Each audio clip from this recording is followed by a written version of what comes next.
कैसे बेटा आप लोग? First class. तो चलो बेटा, आज के इस लेक्चर में हम जा रहे हैं सेंटर ऑफ मास शुरू करने और फिनिश करने। तो ये वीडियो आप शुरू से लेकर के लास्ट तक अवश्य देखिएगा और अच्छी तरह से कॉपी और पेन आपके हाथ में होना चाहिए बेटा। और तुरंत देखते 1 घंटे 2 घंटे 3 घंटे जो भी लंबा वीडियो हो, जितना भी लंबा वीडियो हो बेटा, चाहे जितने भी आवर्स का वीडियो हो, शुरू से लेकर के लास्ट तक जरूर देखिएगा। और मैं तुरंत शुरू किया बेटा और यूं ही शुरू किया और यूं ही फिनिश किया। तो चलो, तो इस एक लेक्चर को देखने के बाद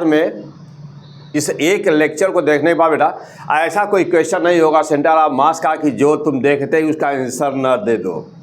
तो पूरा वीडियो देखने के बाद में कमेंट करके मुझे बताना कि हाँ सर, अब हमारा एक ही लेक्चर देखने के बाद, इस एक लेक्चर पढ़ने के बाद में हमारा 100% कंसेप्ट हमारा तैयार हो गया। किसी भी टाइप का क्वेश्चन हो बेटा सेंटर ऑफ मास का, वो आप तुरंत देखते ही सॉल्व कर लोगे। और चलो, तो चलिए बेटा, तो हम लोग तुरंत ही स्टार्ट करते हैं। तो जानते हो बेटा P100 फिजिक्स, मैं S D Pandey SDP sir. पहले से यदि आप बेटा आप सब्सक्राइब किए चैनल तो ये लॉट ऑफ थैंक्स यू। लेकिन यदि आप बेटा नए आए हो अभी चैनल पे और अभी आपने चैनल को सब्सक्राइब नहीं किया बेटा, पहली बार देखे हो चैनल को, प्लीज़ सब्सक्राइब द चैनल और मेरे साथ आइए, जम करके आप फिजिक्स तैयार करिए। ओके बेटा, चलिए तो शुरू करते हैं बेटा। तो first of all, yes, the topic is today topic is the centre of the mass. What the first of the question, first point is the what is the centre of the मास। ये होता ही क्या है? तो देखते हो बेटा कि दो शब्द को आते हैं, दो शब्द के सामने आते हैं। नंबर एक होता है कि सेंटर ऑफ मास क्या होता है ना, और दूसरा होता है बेटा कि सेंटर ऑफ ग्रेविटी क्या होती है। इन दोनों में what is the basic difference between these two, centre of mass and the centre of gravity? दोनों का क्या रोल है बेटा, क्या होता है? आइए फटाफट चलिए बेटा। तो ये दोनों में डिफरेंसेस क्या बेटा, चलिए फटाफट देखते हैं। तो सेंटर ऑफ मास, एक्चुअल में सेंटर ऑफ मास है क्या बेटा? तो centre of mass and the centre of gravity ना, ये दोनों के दोनों एक पॉइंट है, एक बिंदु है, एक पॉइंट है यार, और कुछ नहीं, और एक बिंदु है ना, जिसको क्या कहते हैं बेटा? जिसको कहते हो सेंटर ऑफ मास कहते हो। और क्या, और इसको क्या बोलते हैं बेटा? जिसको आप शॉर्ट में कहते हो सेंटर ऑफ ग्रेविटी, CG लिखते हो, इसको CM लिखते हो ना बेटा। अच्छा, तो अब एक कैसा बिंदु भाई, दोनों में अंतर क्या है? What is the difference? तो centre of mass is a point at which you can consider that the total mass of the body is concentrated. सुन करके लिख लो बेटा, मैं लिखूंगा तो टाइम लगेगा ना। हाँ, क्या बोला हूँ कि centre of mass, what is the centre of मास, बोलो जल्दी। Centre of mass is a point at which you can consider that total mass of the body is concentrated। यानी हिंदी में क्या हुआ कि सेंटर ऑफ मास वह बिंदु होता है बेटा जिस पर तुम यह मान सकते हो कि उस वस्तु का या उस सिस्टम का टोटल मास केंद्रित है। हिंदी में तुम इसे द्रव्यमान केंद्र कहते हो ना, और कुछ तेलुगु और उड़िया और पता नहीं क्या क्या भाषाएं बेटा, सब में और कुछ कहते होंगे। तो हिंदी एंड इंग्लिश दो शब्द। ओके, चलो बेटा। तो सेंटर ऑफ मास, तो therefore the centre of mass is what? The center of mass is a point at which you can consider that the center of mass is a point at which you can consider that the total mass of the body or the system is concentrated। और centre of gravity तब क्या हुआ भाई ना? तो इस पे तो तुम कह सकते बेटा कि इसमें कह सकते हो कि टोटल मास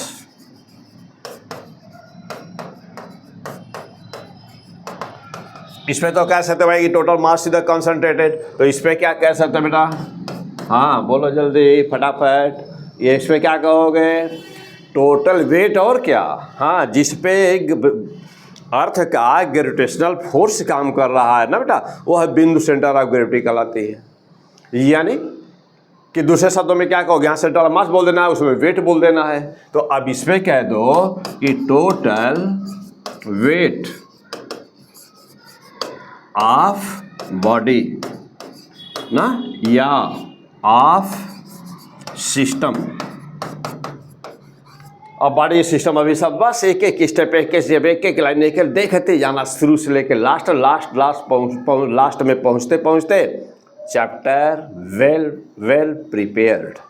आओ, तो टोटल मास क्या होता है अब समझिए बेटा। तो टोटल वेट यहाँ पे क्या कहोगे, ध्यान देना, यहाँ पर क्या बोलना बेटा, वेट, यहाँ पे क्या बोलना है, मास। दोनों में बेसिक डिफरेंस के लिए है। ये भी क्या है, पॉइंट।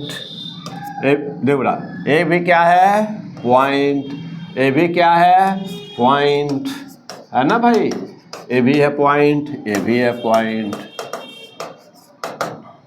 चलो, अब जानते हो कि जब भी कहीं पर कोई बिंदु होता है, पॉइंट होता है, तो उसको हम लोग किससे रिप्रेजेंट करते हैं, एक्स कोऑर्डिनेट, वाई कोऑर्डिनेट और जेड कोऑर्डिनेट से।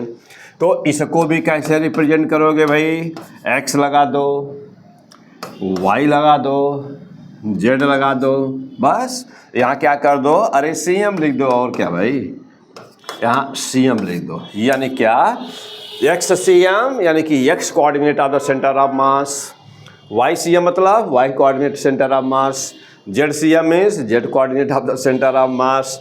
यहाँ पे कह रहे हैं क्या भाई, यहाँ पर ये भी तो बिंदु है ना, हाँ, तो यहाँ पर भी तो वही ना बात होगी भाई। तो एक्स सी एम नहीं लिखना बेटा, यहाँ पर केवल एक बिंदु है, तो मान लो उस बिंदु का कभी बिंदु बताना हो तो केवल ऐसे लिख दो ना, क्या दिक्कत है, एक्स वाई जेड लिख दो, तो वो भी बात वही है। चलो भाई, तो किसी भी वस्तु का जो टोटल मास जिस पे काम करेगा उसे सेंटर ऑफ मास कहते हो, और जिस पर उसका टोटल वेट काम करता है, मीन्स की ग्रेविटेशनल फोर्स ऑफ अट्रैक्शन काम कर रहा होता, लग रहा होता, पृथ्वी का आकर्षण बल जिस बिंदु पे लग रहा होता है उस बिंदु को कहते हो centre of gravity.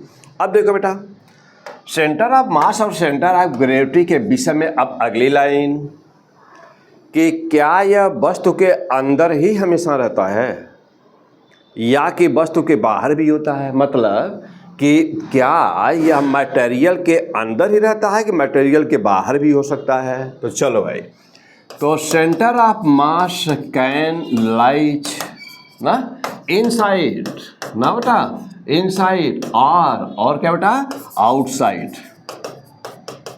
Outside of the material ना, outside of the material of the body और ऑफ सिस्टम। यानी कि जो बेटा ना, जो मटेरियल होता है, जो वस्तु का मटेरियल होता है उसके अंदर भी हो सकता है और उसके बाहर भी हो सकता है।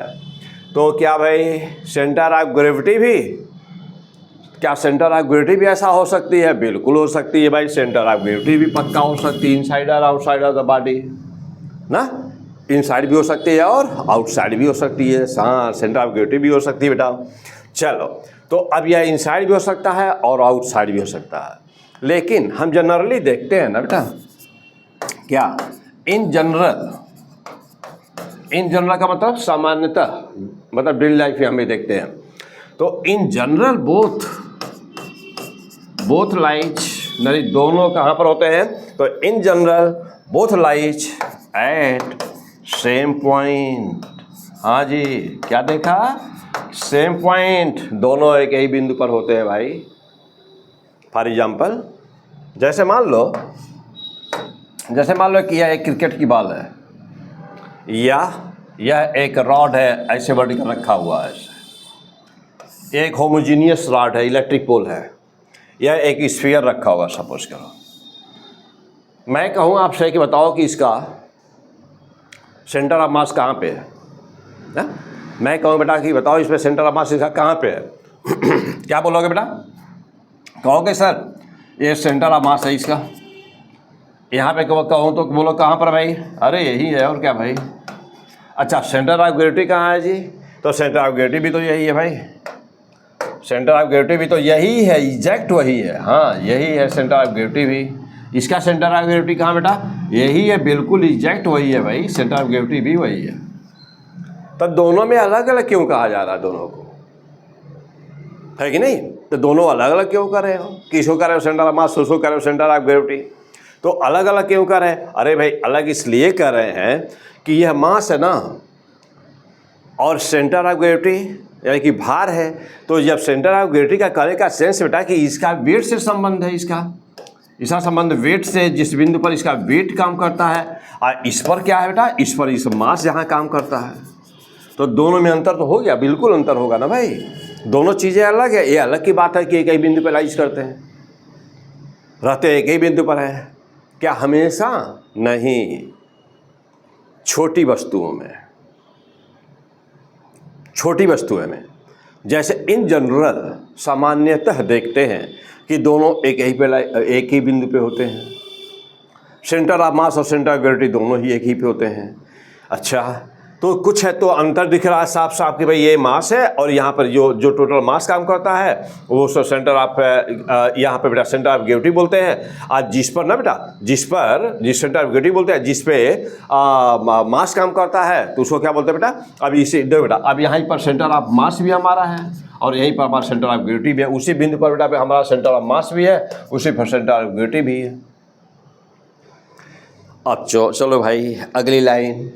अब अगली लाइन बेटा इसका मतलब कुछ दिख रहा है साफ साफ कि यदि वस्तु छोटी है, छोटी मतलब जैसे बिल्डिंग को छोटा माने नहीं, बिल्डिंग भी बड़ी है, बिल्डिंग छोटी, हाँ, तो बड़ा किसको मानेंगे? तो अब एक लाइन लिखो बेटा कि इन जनरल, क्या लिखे बेटा? लिखे हो कि in general both lies at the same point, यानी सामान्य रूप में देखा जाए तो दोनों एक ही बिंदु पर होते हैं। एंड और क्या बेटा? एंड और क्या? एंड इन जनरल ना, in general geometrical centre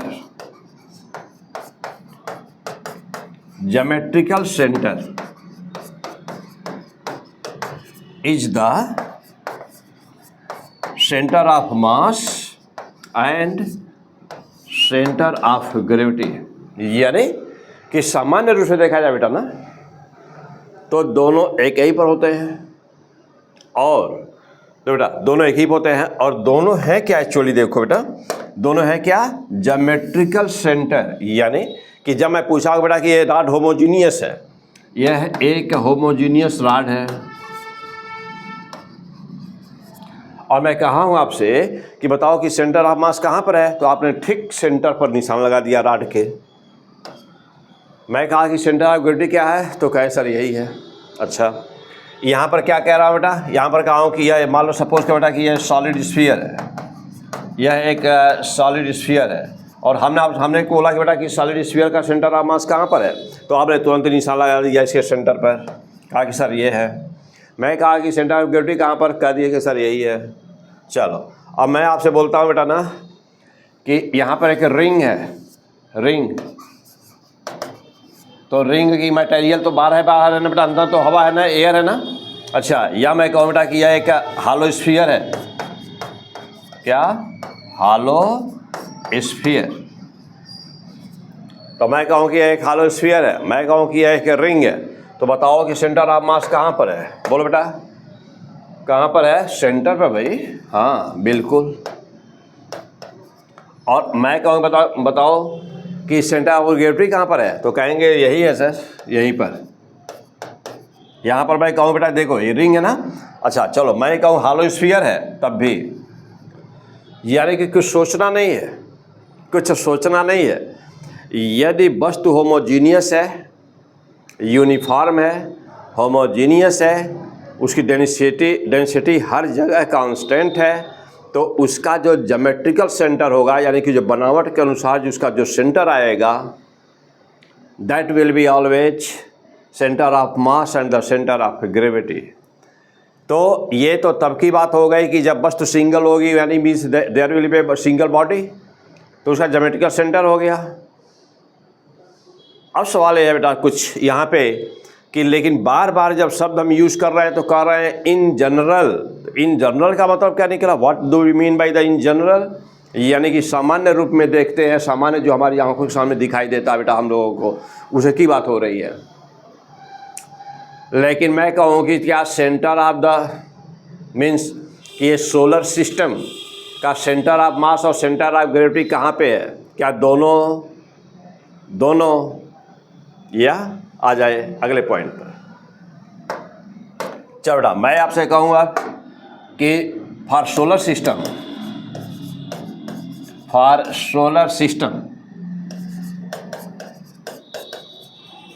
okay, for solar system suppose this A question.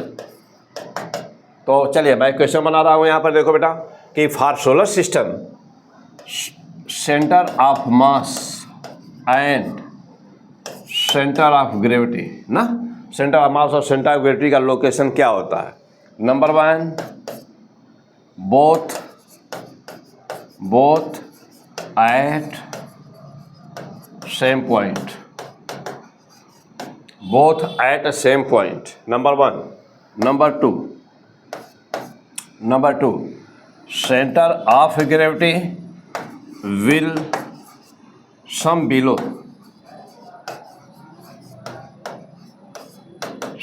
center of mass. Number 3, center of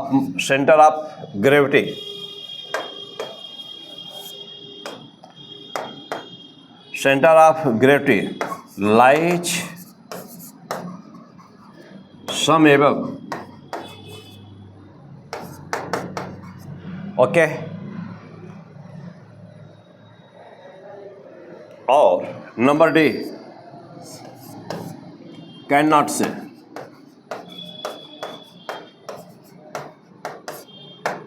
means कि डाटा इज इनसफिशिएंट, मुताबिक सोलर सिस्टम के लिए हम लोग कुछ बता नहीं सकते। आपको जो अच्छा लगे मार दो बेटा इस पर निशान, आपको जो अच्छा लगे मार दीजिए। मार दिए, चलो आप किस पे मारे होंगे, पक्का मारे होंगे बोथ एट सेम पॉइंट मारे हो ना, इस पे मारे हो कि नहीं मारे हो, नहीं, चलो तब कहाँ लगाए बेटा, wrong, both at the same point, no, कहाँ पर होगा, centre of gravity will some below the centre of mass, yes this is the correct answer, this is the correct answer.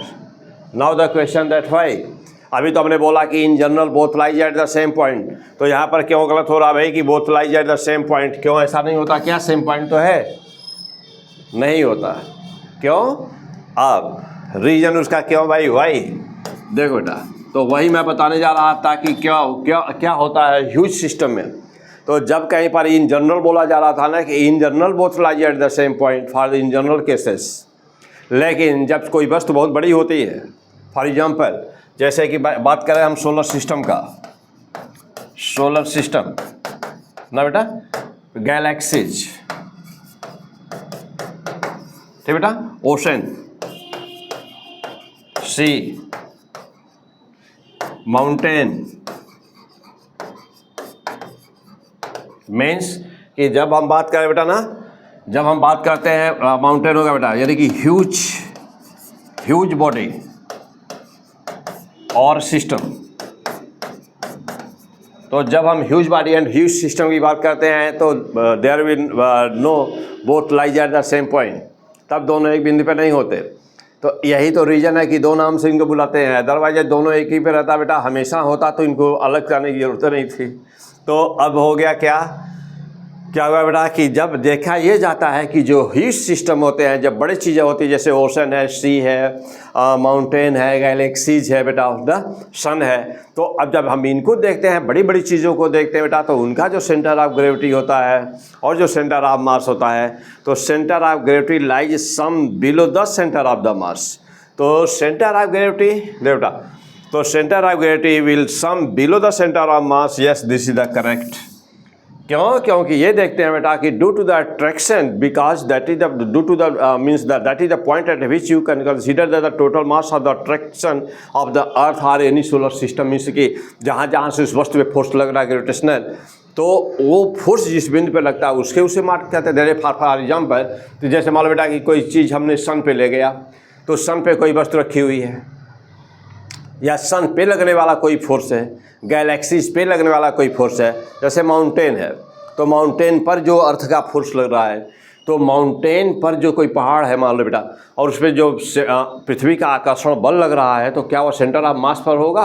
नहीं। जब हम ये देखते हैं साइंटिस्टों का मत है बेटा कि जो सेंटर ऑफ ग्रेविटी होती है that will some below the centre of the mass due to the force of attraction between the mountain and the earth. यानी कि माउंटेन और अर्थ के बीच में जो फोर्स लगता है, due to that centre of gravity will some shift some down the centre of the mass. Okay, fine, fantastic. चलो आगे बढ़ते हैं। अब अगली बात है बेटा, ये तो क्लियर हो गया कि इसका मतलब ये हुआ कि सेंटर ऑफ मास और सेंटर ऑफ ग्रेविटी सामान्य तौर पे देखा जाए, ऑर्डिनरी वस्तुओं के लिए देखा जाए, छोटी वस्तुओं के लिए देखा जाए, तो दोनों एक ही होते हैं। लेकिन जब हम ह्यूज बॉडी, बहुत बड़ी बड़ी वस्तुओं की बात करते हैं, तब सेंटर ऑफ ग्रेविटी कुछ नीचे लाइज करते हैं। Centre of mass and centre of the gravity both lies at the same point in the general. दोनों बिंदु हैं, दोनों को कोऑर्डिनेट के द्वारा रिप्रेजेंट किए जाएंगे, एक्स कोऑर्डिनेट, वाई कोऑर्डिनेट और जेड कोऑर्डिनेट। ओके, चलो अब जानते हो बेटा कि x and y and z both are perpendicular to each other. X y z सभी क्या होते हैं? दूसरे को परपेंडिकुलर होते हैं। जो भी एक प्लेन बनता है वह दो कोऑर्डिनेट से मिनिमम बनता है। यानी कि जैसे मान लो कोई वस्तु है बेटा, और ये ज़मीन पे रखी हुई है, ग्राउंड पे रखी हुई है ना, तो ग्राउंड पे रखी हुई है तो जाहिर सी बात है कि वहाँ पर एक्स है, वाई है, मान लो नीचे ग्राउंड पे है तो जेड उससे परपेंडिकुलर होगा। यदि एक्स जेड हम नीचे लिए हुए हैं तो वाई परपेंडिकुलर होगा। ओके, तो यानी कि कोई भी प्लेन, जब कोई भी वस्तु प्लेन में रखी जाती है तो वहाँ पर दो ही कोऑर्डिनेट होते हैं। तो जनरली हम लोग एक्स वाई लेते हैं बेटा। एक्स वाई तीन वस्तुएं रखी हैं, ग्राउंड पे रखी हैं, सेंटर ऑफ मास बताना है, तो आगे मैं सॉल्व करने जा रहा हूँ। But you know that what is the location of the centre of what is the location of the x axis, y axis and z axis. Okay, clear है सब सारी बातें। चलिए, और मैं ये भी होप करता हूँ, उम्मीद करता हूँ कि आप L22 तक पूरा पढ़ चुके होंगे, और ये एपिसोड नंबर है L23 जिसमें हम डिस्कस करने जा रहे हैं सेंटर ऑफ मास। चलिए अब आ जा बेटा, आगे चलते हैं। अब जैसे मैं आपसे कहूँ कि यहाँ पर एक बाल है और यहाँ पर एक बाल बेटा, और मैं आपसे कहता हूँ कि both are the identical, both balls are the identical, both has mass m and radius r both, and both are at the x means both are at the x axis पे दोनों रखे हुए हैं, एक लाइन में रखे हुए हैं, एक लाइन में रखे हुए हैं। ओके, और मैं कहूँ बेटा कि बताओ कि yes what is the position of the centre of mass of the system. तो पहले मैं कहूँ, सिस्टम पे नहीं चलता हूँ, पहले मैं कहूँ बेटा कि इसका सेंटर ऑफ मास बताओ, इस बाल का नंबर मास बताओ कहाँ पर है। मान लो यह ए है, ए बी है, तो मैं कहूँ आपसे कि सेंटर ऑफ ए वाले बाल का सेंटर ऑफ मास का पोजीशन बताओ कहाँ पर है, ए वाले का। तो आप कहेंगे सर बिल्कुल यहीं पे है। अच्छा, मैं कहूँ कि बी वाले का बताओ, तो आप कहेंगे सर बिल्कुल यहाँ पे है, देखिए यहाँ पे इसके सेंटर पर होगा। लेकिन यह तो ए का अलग है, बी का अलग है, लेकिन अब मैं कह रहा हूँ कि ना ए का बी का नहीं, पूरे दोनों सिस्टम का बताओ कहाँ पर है। तो जब एक से ज़्यादा वस्तुएं हो जाती हैं बेटा, तो उसके कहते हैं सिस्टम। यानी कि एक से ज्यों ज़्यादा हुआ, ज्यों दो हुआ या तीन हुआ या चार हुआ, तो बॉडी एक वस्तु नहीं बोलोगे ना, तब तो मतलब सिस्टम यानी वस्तुओं का समूह, तो बोलोगे सिस्टम, तो सिस्टम बोलोगे बेटा। तो अब कहोगे कि सेंटर ऑफ मास ना, centre of mass of the क्या बोलोगे बेटा, ऑफ द सिस्टम कहोगे बेटा, तब ऑफ द सिस्टम बोलोगे। यानी कि कई वस्तुएं हैं वहाँ पर, तो एक कितनी है, दो वस्तुएं हैं बेटा। आ जाओ, बहुत ही आसान है, नो प्रॉब्लम। कैसे भाई, कहोगे कि सर इसका भी मास उतना ही है। मान लो कि इसका मास कितना बेटा, 4 kg, और रेडियस है 0.5 मीटर। इसका भी मास है कितना बेटा, 4 kg, रेडियस कितना है 0.5 मीटर। अब मैं कह रहा हूँ कि बताओ सेंटर ऑफ मास कहाँ पर है, तो कहोगे सर बहुत आसान है। क्यों आसान? क्यों? क्योंकि भाई दोनों का मास बराबर है, दोनों एक लाइन में है, दोनों का मास बराबर है, रेडियस भी बराबर है, बिल्कुल सिमेट्री है, बिल्कुल आइडेंटिकल है ना, बिल्कुल आइडेंटिकल है। तो कहोगे सर कोई प्रॉब्लम नहीं है, और ठीक दोनों के बीच में निशान लगा दीजिए। नहीं, दोनों बीच में, मान लो दोनों के बीच का सेंटर से सेंटर की डिस्टेंस थी L, तो कहोगे कि सर L/2 पर सेंटर ऑफ मास है, L/2 पर है, बिल्कुल पक्का, देखते ही बता दोगे कि सर L/2 पर है।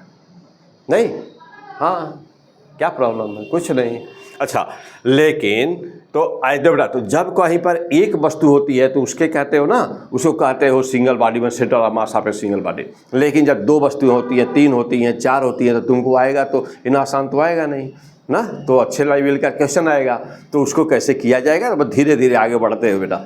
आ जाओ, अब देखना, अब जब एक से ज़्यादा वस्तुएं होती हैं तो उसको कहा जाता है ना बेटा, उसको कहते हो डिस्क्रीट सिस्टम। क्या बोलते हो? डिस्क्रीट सिस्टम बोलते हो। तो यानी कि group of the bodies. Discrete system का मतलब कि कई वस्तुएं हो, तो कहते हो ग्रुप ना, group of different body, group of different bodies. यानी कि कई वस्तुओं से मिलकर जब बना होता है हमारा सिस्टम, तो हम कहते हैं उसको डिस्क्रीट सिस्टम कहते हैं। अच्छा, अब जा देखना बेटा, तो नंबर 1 टाइप तो हमारा ये हो गया, नंबर 2 टाइप तो हमारा ये हो गया। नंबर 2 टाइप में क्या है बेटा? ये group of the discrete system में क्या आ गया? अब चलो भाई, अब मान लो यही सवाल फिर से लेता हूँ बेटा, यही क्वेश्चन एक बेटा, अब यहाँ पे आएगा एग्जाम्पल ले लिया जाए। जैसे मान लो मैं कहूँ बेटा कि ये 2 किलोग्राम है। अब यहाँ वाला जो सॉलिड है ना बेटा, सॉलिड स्फीयर, ये मैं कह रहा हूँ कि 7 किलोग्राम है। और कह रहा हूँ कि दोनों के बीच में एक और है 2 किलोग्राम का। अब बताओ कहाँ पर है इनका सेंटर ऑफ मास? हो गया ना। तो अब मास भी डिफरेंट, उनकी साइज भी डिफरेंट, उनका पोजीशन भी डिफरेंट। अब क्या करें? अब होगा तो कहीं पक्का। अब इसका सेंटर ऑफ मास बेटा इंडिविजुअल देखें, इंडिविजुअल मतलब कि ए वाले का देखें ना, तो इसके सेंटर पे होगा, बी वाले का इसके सेंटर पर होगा, सी वाले का इसके सेंटर पे होगा। लेकिन हम अकेले ए का नहीं पूछ रहे, अब कह रहे हैं कि सिस्टम का कहाँ पर है। तो सिस्टम का तो लग रहा है ना कि ये 2 किलो है, ये भी 2 किलो है। अच्छा, इसके तो बीच में होगा, लेकिन इन दोनों के बीच में होगा, इन दोनों के। लेकिन ये 7 kg का यहाँ पर है, तो इधर शिफ्ट किया होगा, थोड़ा सा बीच में तो होगा नहीं, इधर शिफ्ट किया होगा। अब यहाँ कहीं होगा, 7 के आसपास में कहीं होगा, लेकिन ऐसे नहीं काम चलेगा कि यहाँ कहीं होगा। क्यों भाई? यहाँ हमको तो एग्जैक्ट हमको तो आंसर बताना होगा ना बेटा कि x कोऑर्डिनेट कितना है, y कोऑर्डिनेट कितना है और z कोऑर्डिनेट कितना है। तो क्या इसको ऐसा सोचने से निकलेगा? नहीं ना। तो अब हमको बताना होगा बेटा, दिस इज ए क्वेश्चन कि सेंटर ऑफ मास कैसे निकाला जाता है। तो अब हम जा रहे हैं यही चीज़ आपको समझाने और इसका मास्टर बनाने। वीडियो को अच्छी तरह से देखिएगा, दिल से देखिएगा, मन से देखिएगा, और ऐसा सोच के देखिएगा कि हम आपके सामने आपको पढ़ा रहे हैं। कॉपी पेन नोट करते जाइएगा, ठीक? आइए चलिए, अब चलिए बेटा, ये तो दूसरा नंबर हो गया भाई। अब आ जाइए, तो ये हो गया कौन सा नंबर बेटा? ये हो गया डिस्क्रीट सिस्टम। अब आइए भाई, और कोई होता है क्या भाई? हाँ, और क्या होता है? देखो भाई, अब होता है कॉन्टिन्यूअस सिस्टम। हाँ जी, एक से है, तो अब होता है कॉन्टिन्यूअस सिस्टम। अब कहोगे सर ये अब कौन सा आ गया? आओ चलो दिखाते हैं बेटा क्या आ गया। जैसे क्या भाई? जैसे चलो ये रॉड है ना बेटा, चलो ये रॉड है, तो बहुत अच्छी बात है, इसमें तो कोई प्रॉब्लम नहीं। अच्छा, मान लो कि बिल्कुल इसका क्रॉस सेक्शन यूनिफॉर्म है। चलो भाई, क्रॉस सेक्शन ना यूनिफॉर्म है। क्रॉस सेक्शन क्या बोला? यूनिफॉर्म है, ठीक, अच्छी बात। अच्छा, अब मैं कहता हूं बेटा ना कि रो का मान कांस्टेंट है। रो क्या है भाई? जैसे मान लो कि मैं कहूं कि रो बराबर है रो, चौटा रो नहीं, लेमडा ले लो, चौटा। मैं कहूं कि लेमडा कांस्टेंट है ना, लेमडा कांस्टेंट है, तो लेमडा कांस्टेंट का मतलब कि लेमडा नॉट है। अच्छा, पहला सिचुएशन। दूसरा सिचुएशन, मैं कह रहा हूं कि lambda equal to lambda naught x square है। अब जा देखना बेटा, जहाँ पे x क्या है? x is the coordinate axis. चलो अब देखो बेटा, हाँ जी अब आ जाओ। अब मैं यहाँ पूछ क्या रहा हूँ, समझना बातों को खूब अच्छी तरह समझना। कंटिन्यूअस सिस्टम की बात हो रही है। अच्छा, हम पहला सिचुएशन लेते हैं बेटा। पहला सिचुएशन यह है कि लेमडा इज कांस्टेंट और how much lambda naught. Lambda है क्या? लीनियर मास इसको कहते हैं बेटा। लेमडा को बोलते हैं ना लीनियर मास डेंसिटी। तो ये क्या है? Linear mass density. ये है लीनियर मास डेंसिटी। अच्छा, ये लेमडा नॉट क्या है बेटा? तो लेमडा नॉट क्या है? कांस्टेंट है। और लेमडा क्या है? लीनियर मास डेंसिटी है बेटा।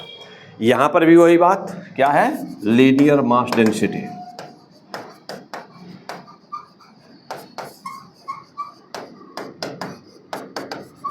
हो गया? ये भी है लीनियर मास डेंसिटी। अब जा देखना, चलो यहां पे क्या है भाई? x बराबर 0।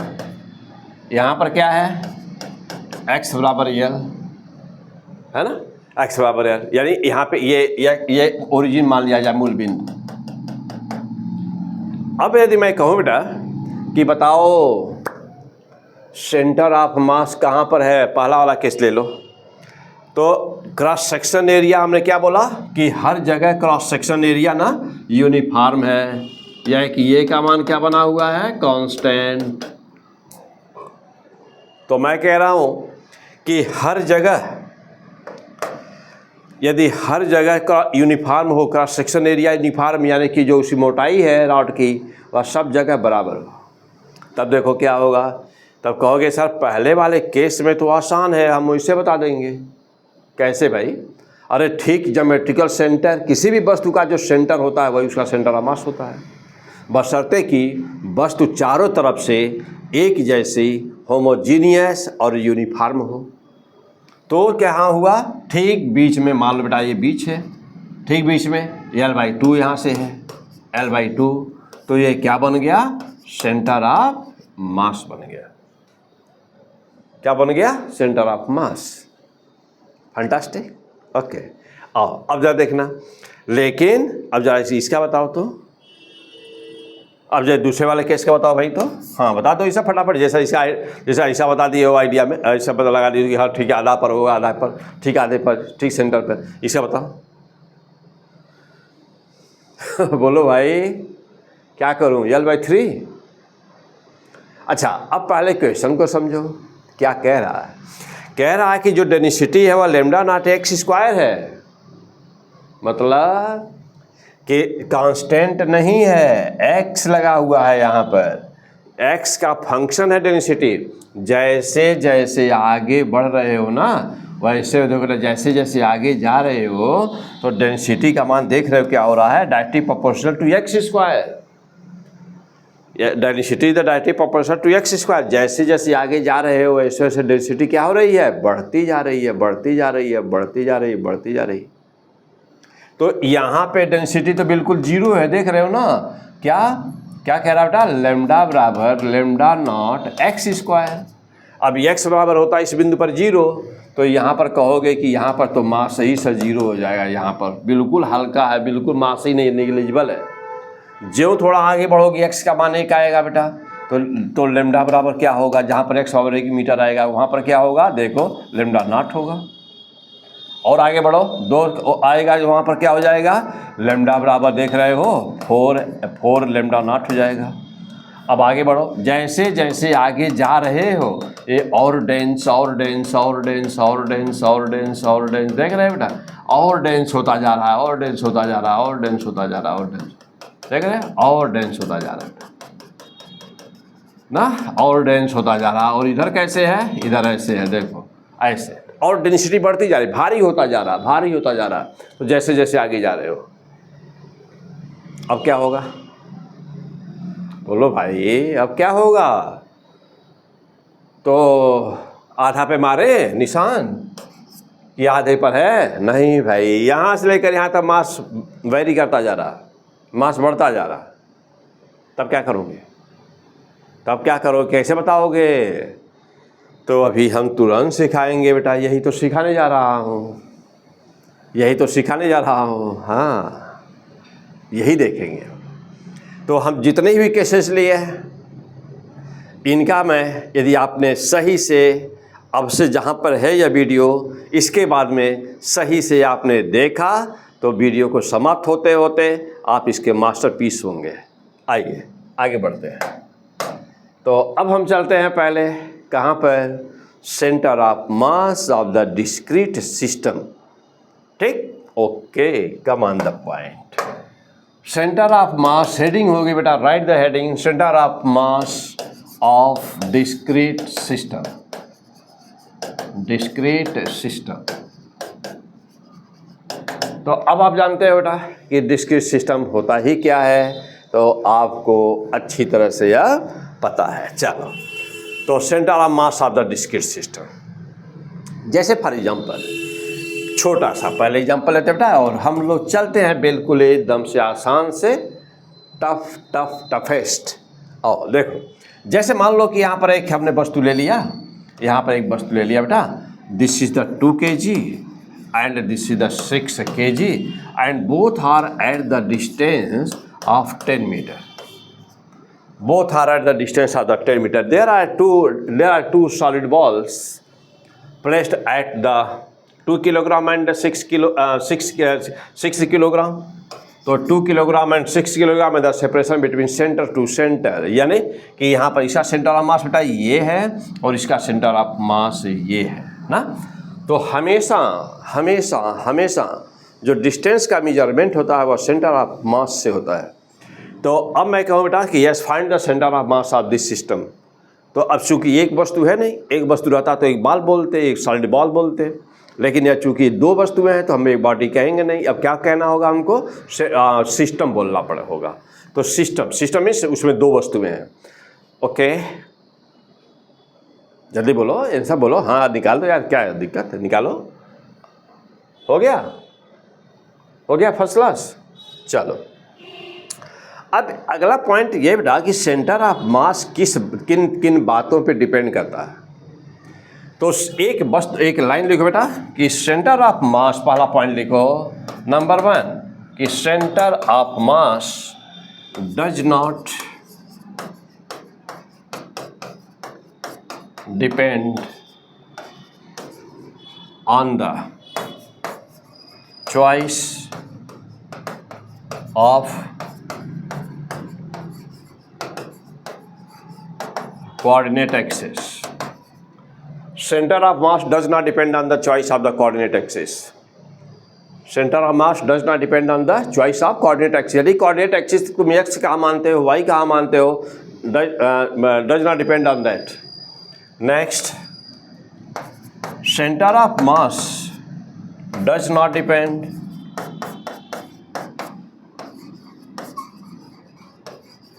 on frame of reference.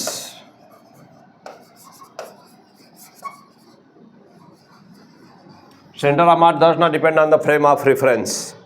Okay बेटा, number 3, center of mass only depend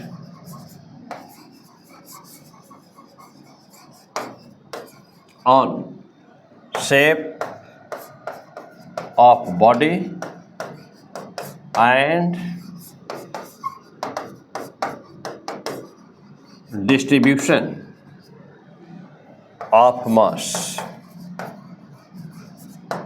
Center of mass is a point and center of mass depend on these are the following facts about the center of the mass. The center of mass does not depend on the choice of the coordinate axis.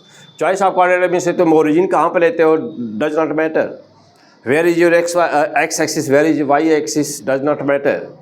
जैसे x change होगा automatically वैसे ही y change होगा, वैसे ही z change होगा। तो there will no difference due to the choice of the coordinate axis. और centre of mass does not depend on the frame of the reference. Yes, किस frame से में देखा जा रहा है बेटा उस पर डिपेंड नहीं करता। आगे आएगा कि what is the linear momentum frame of reference वगैरह मैं जो आगे डिस्कस करूँगा। फिर centre of mass only depends on the shape of the body and the distribution of the mass. Yes, it depends on the distribution of the mass. Why it is so? Because यदि हम उसको origin पर रखते हैं तब उसका centre mass क्या होगा, और अब इसको दूर रखते हैं तब सेंटर ऑफ मास क्या होगा, that will depend, position will be the change due to distribution of the mass.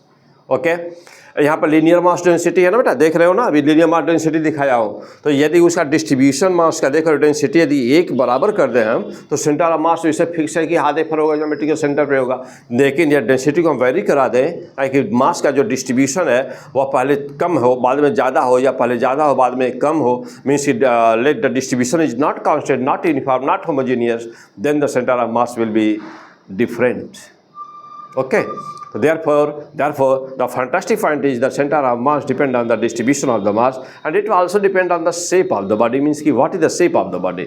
For example, means that will be always the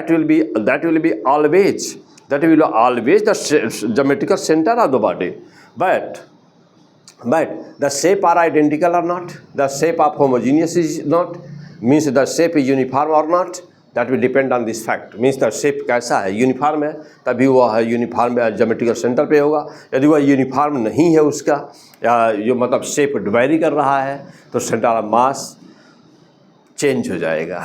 okay, आओ चलो बेटा, अब इतनी बातें जब आपको क्लियर है, now you can give your answer,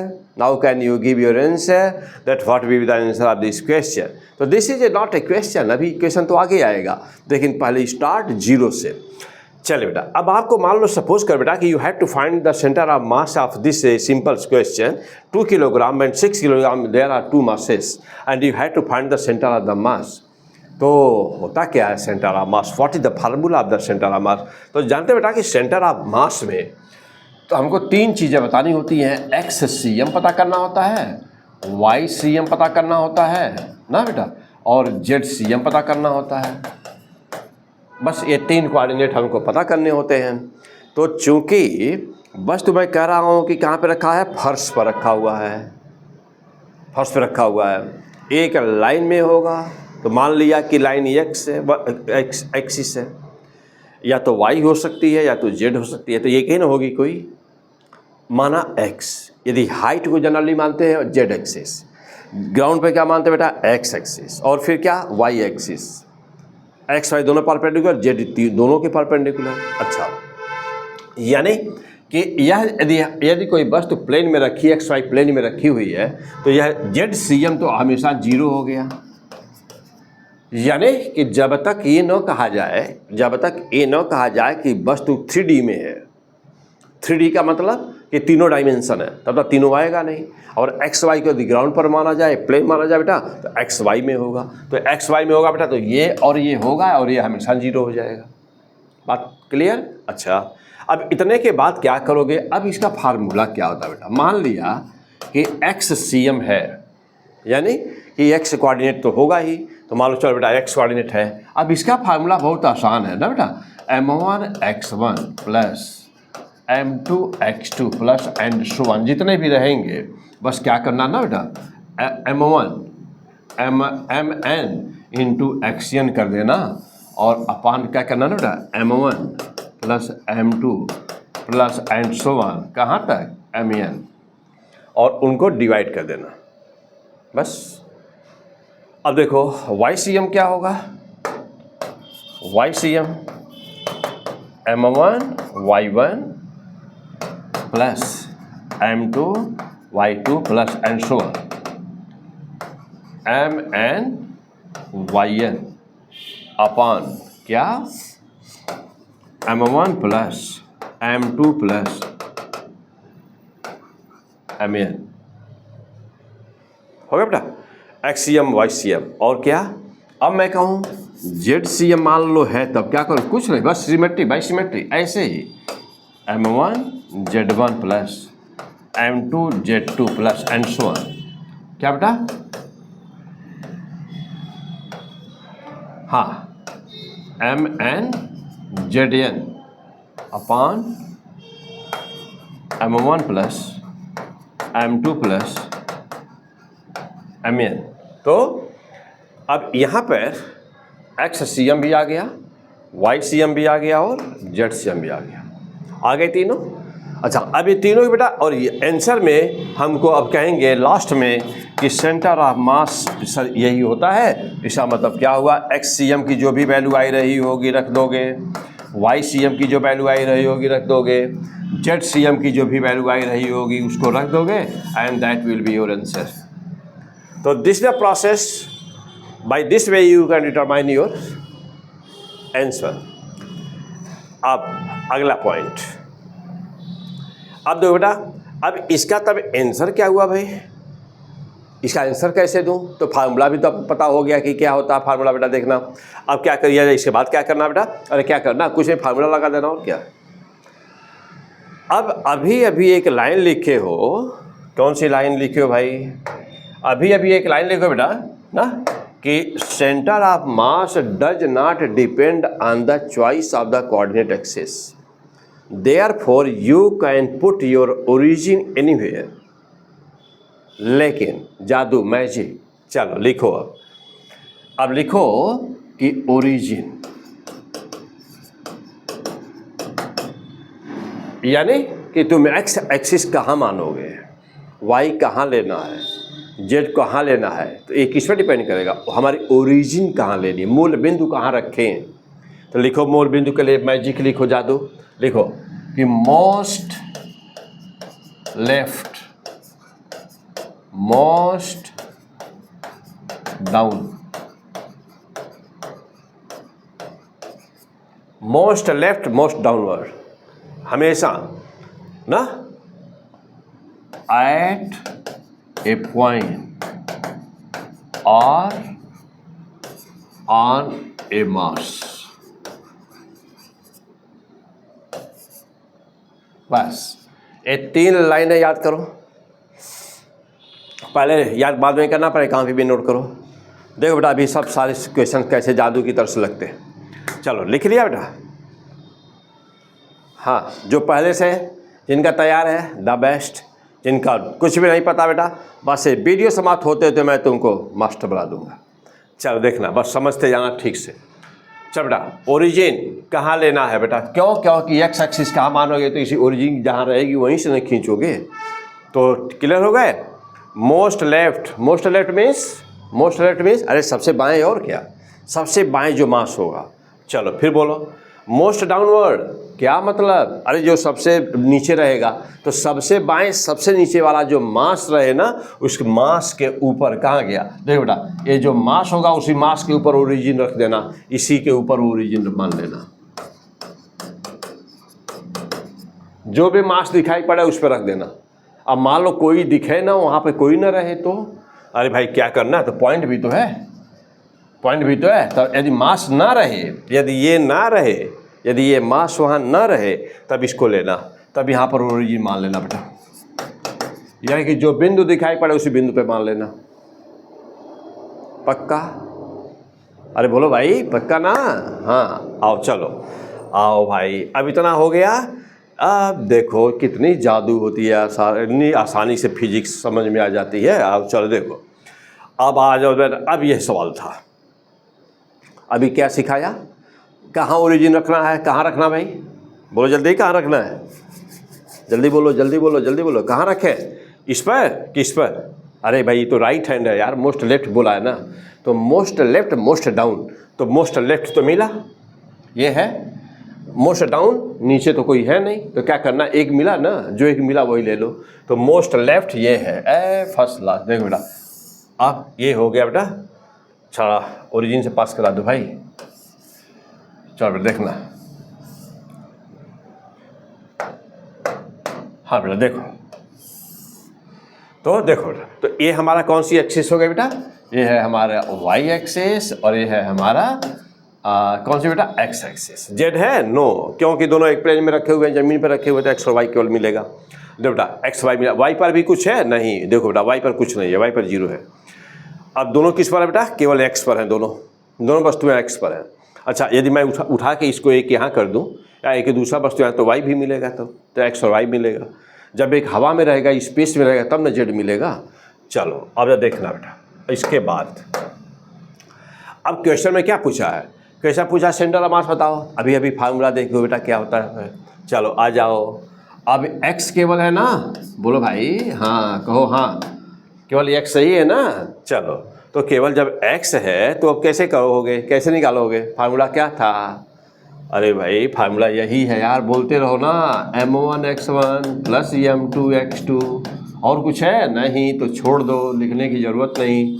m1 plus m2 कितना आया भाई, xcm बराबर m1। हाँ फटाफट फटाफट m1। अच्छा, अब क्या करना है इसके बाद भाई, फार्मूला तो मालूम है, जानते हो, 3 स्टेप में क्वेश्चन सॉल्व करना है।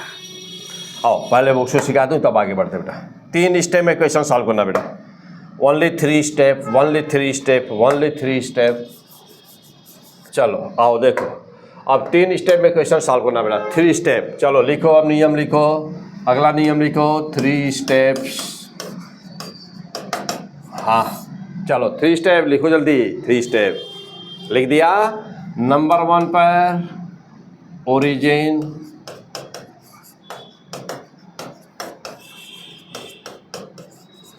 नंबर 1 पे क्या करना है, ओरिजिन डिसाइड करना है। आओ नंबर 2 बोलो ना, कोऑर्डिनेट लिखना है सबका, कोऑर्डिनेट्स ऑफ ईच मास। चलो बोलो क्या भाई, 3 स्टेप रूल, 3 स्टेप रूल क्या है, बोलो जल्दी। नंबर 1 ओरिजिन डिसाइड करो। क्या नियम ओरिजिन डिसाइड करने का, most left most down. Number 2 बोलो, कोऑर्डिनेट ऑफ द ईच मास, जितने भी मास है ना सबका कोऑर्डिनेट लिख दो। चलो नंबर 3 XCM YCM ZCM वाला फार्मूला लिख दो। बस आंसर आ गया।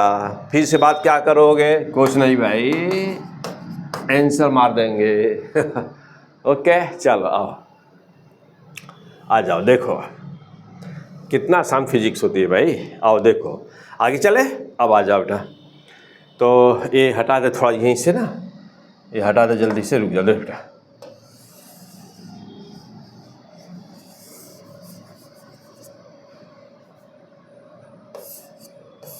चलो 1 सेकेंड बेटा, बस हटा दें तो।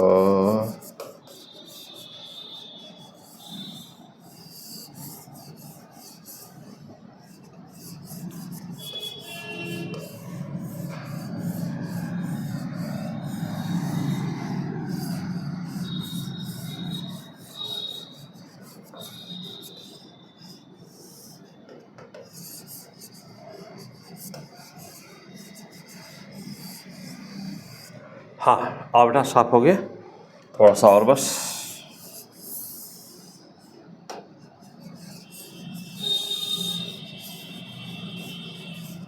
चलो अब देखना भाई,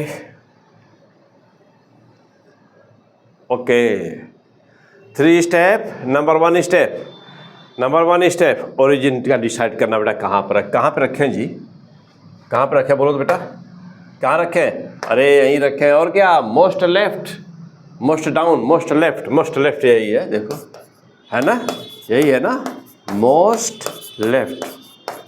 बस यहाँ पे रख दिया। मोस्ट डाउन कोई नहीं है तो छोड़ दो, मोस्ट लेफ्ट है ना, एक मिला ना, हाँ बस एक काफ़ी है। देखो ये ओरिजिन हो गई यहाँ पे, तो इसका अच्छा चलो, ये तो ओरिजिन डिसाइड हो गया, एक काम हो गया।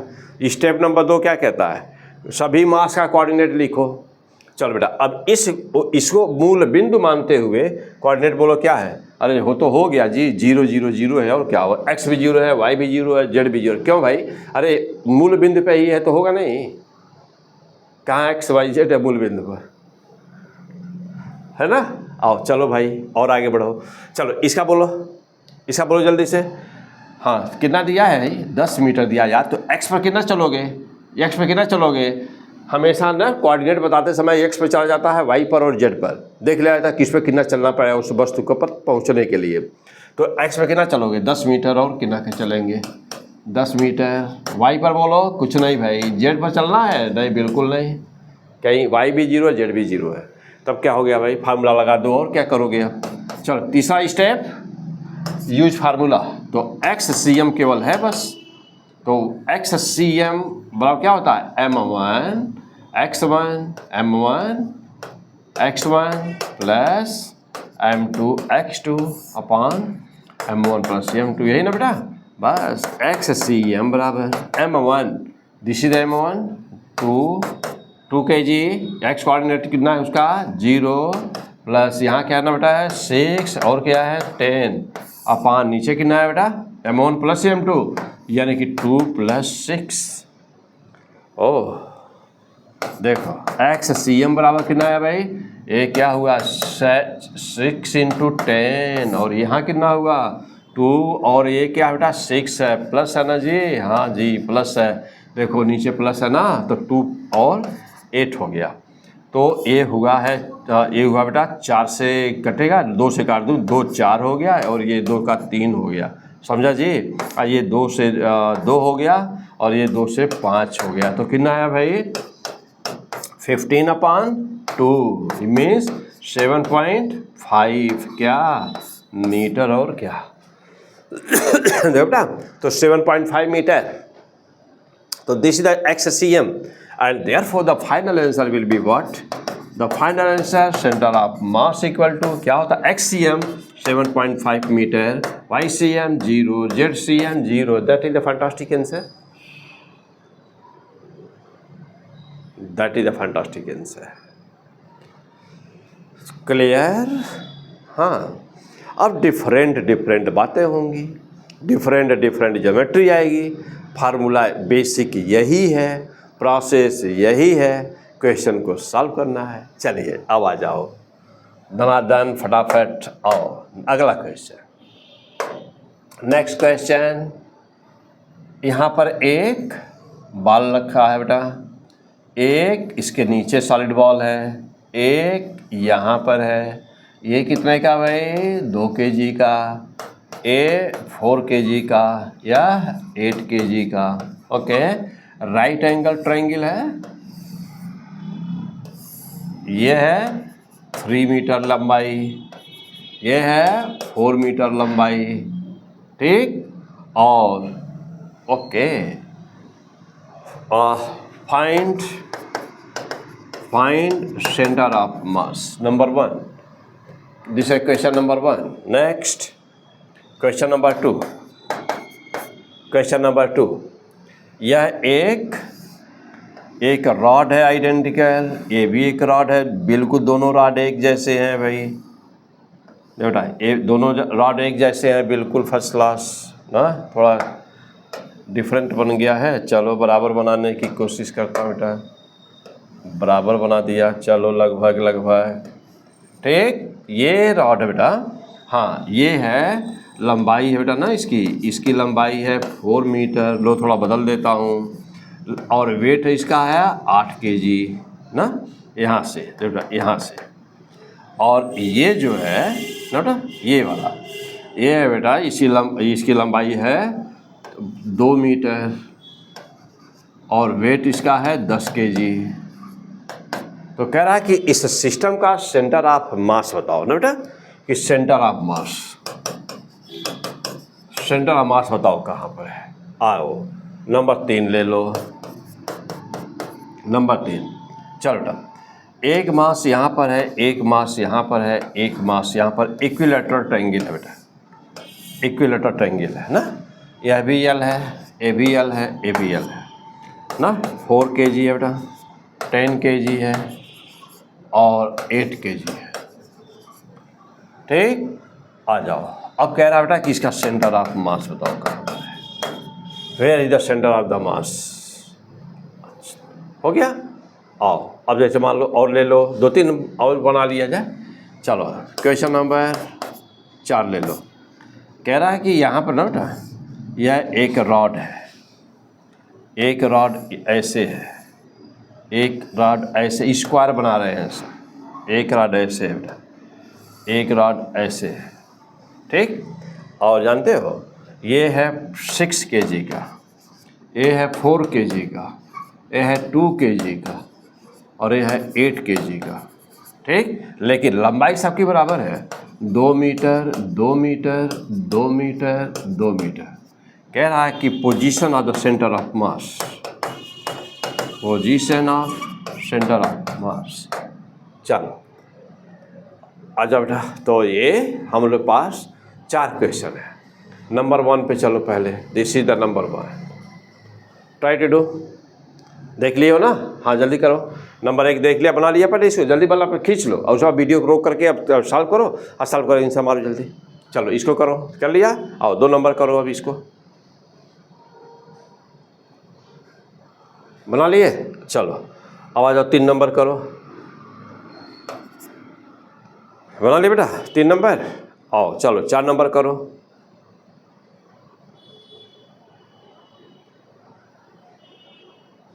हो गया?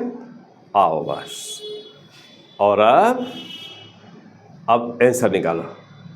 सभी में क्या बताना है? सभी में सेंटर ऑफ मास निकालो। चलो सॉल्व करो जल्दी 2 मिनट में।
हो गया बेटा? कर लिए? चलो अब आ जाओ।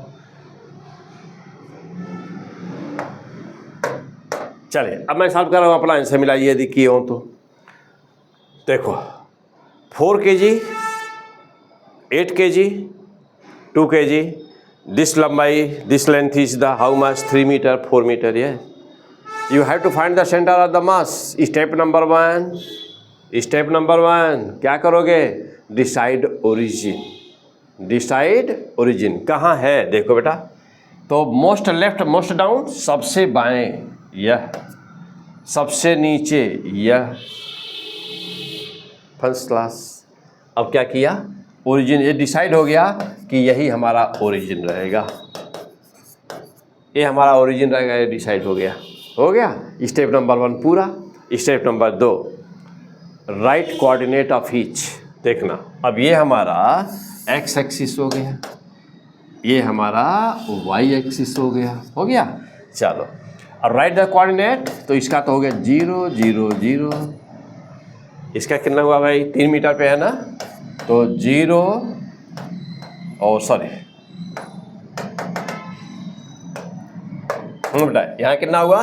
3 मीटर पे है ना, 3 मीटर 0 0। वाई नहीं है, जेड नहीं है, एक्स वाई प्लेन में वस्तु रखी हुई है, बताया जाएगा, एग्जाम में दिया रहेगा पेपर में।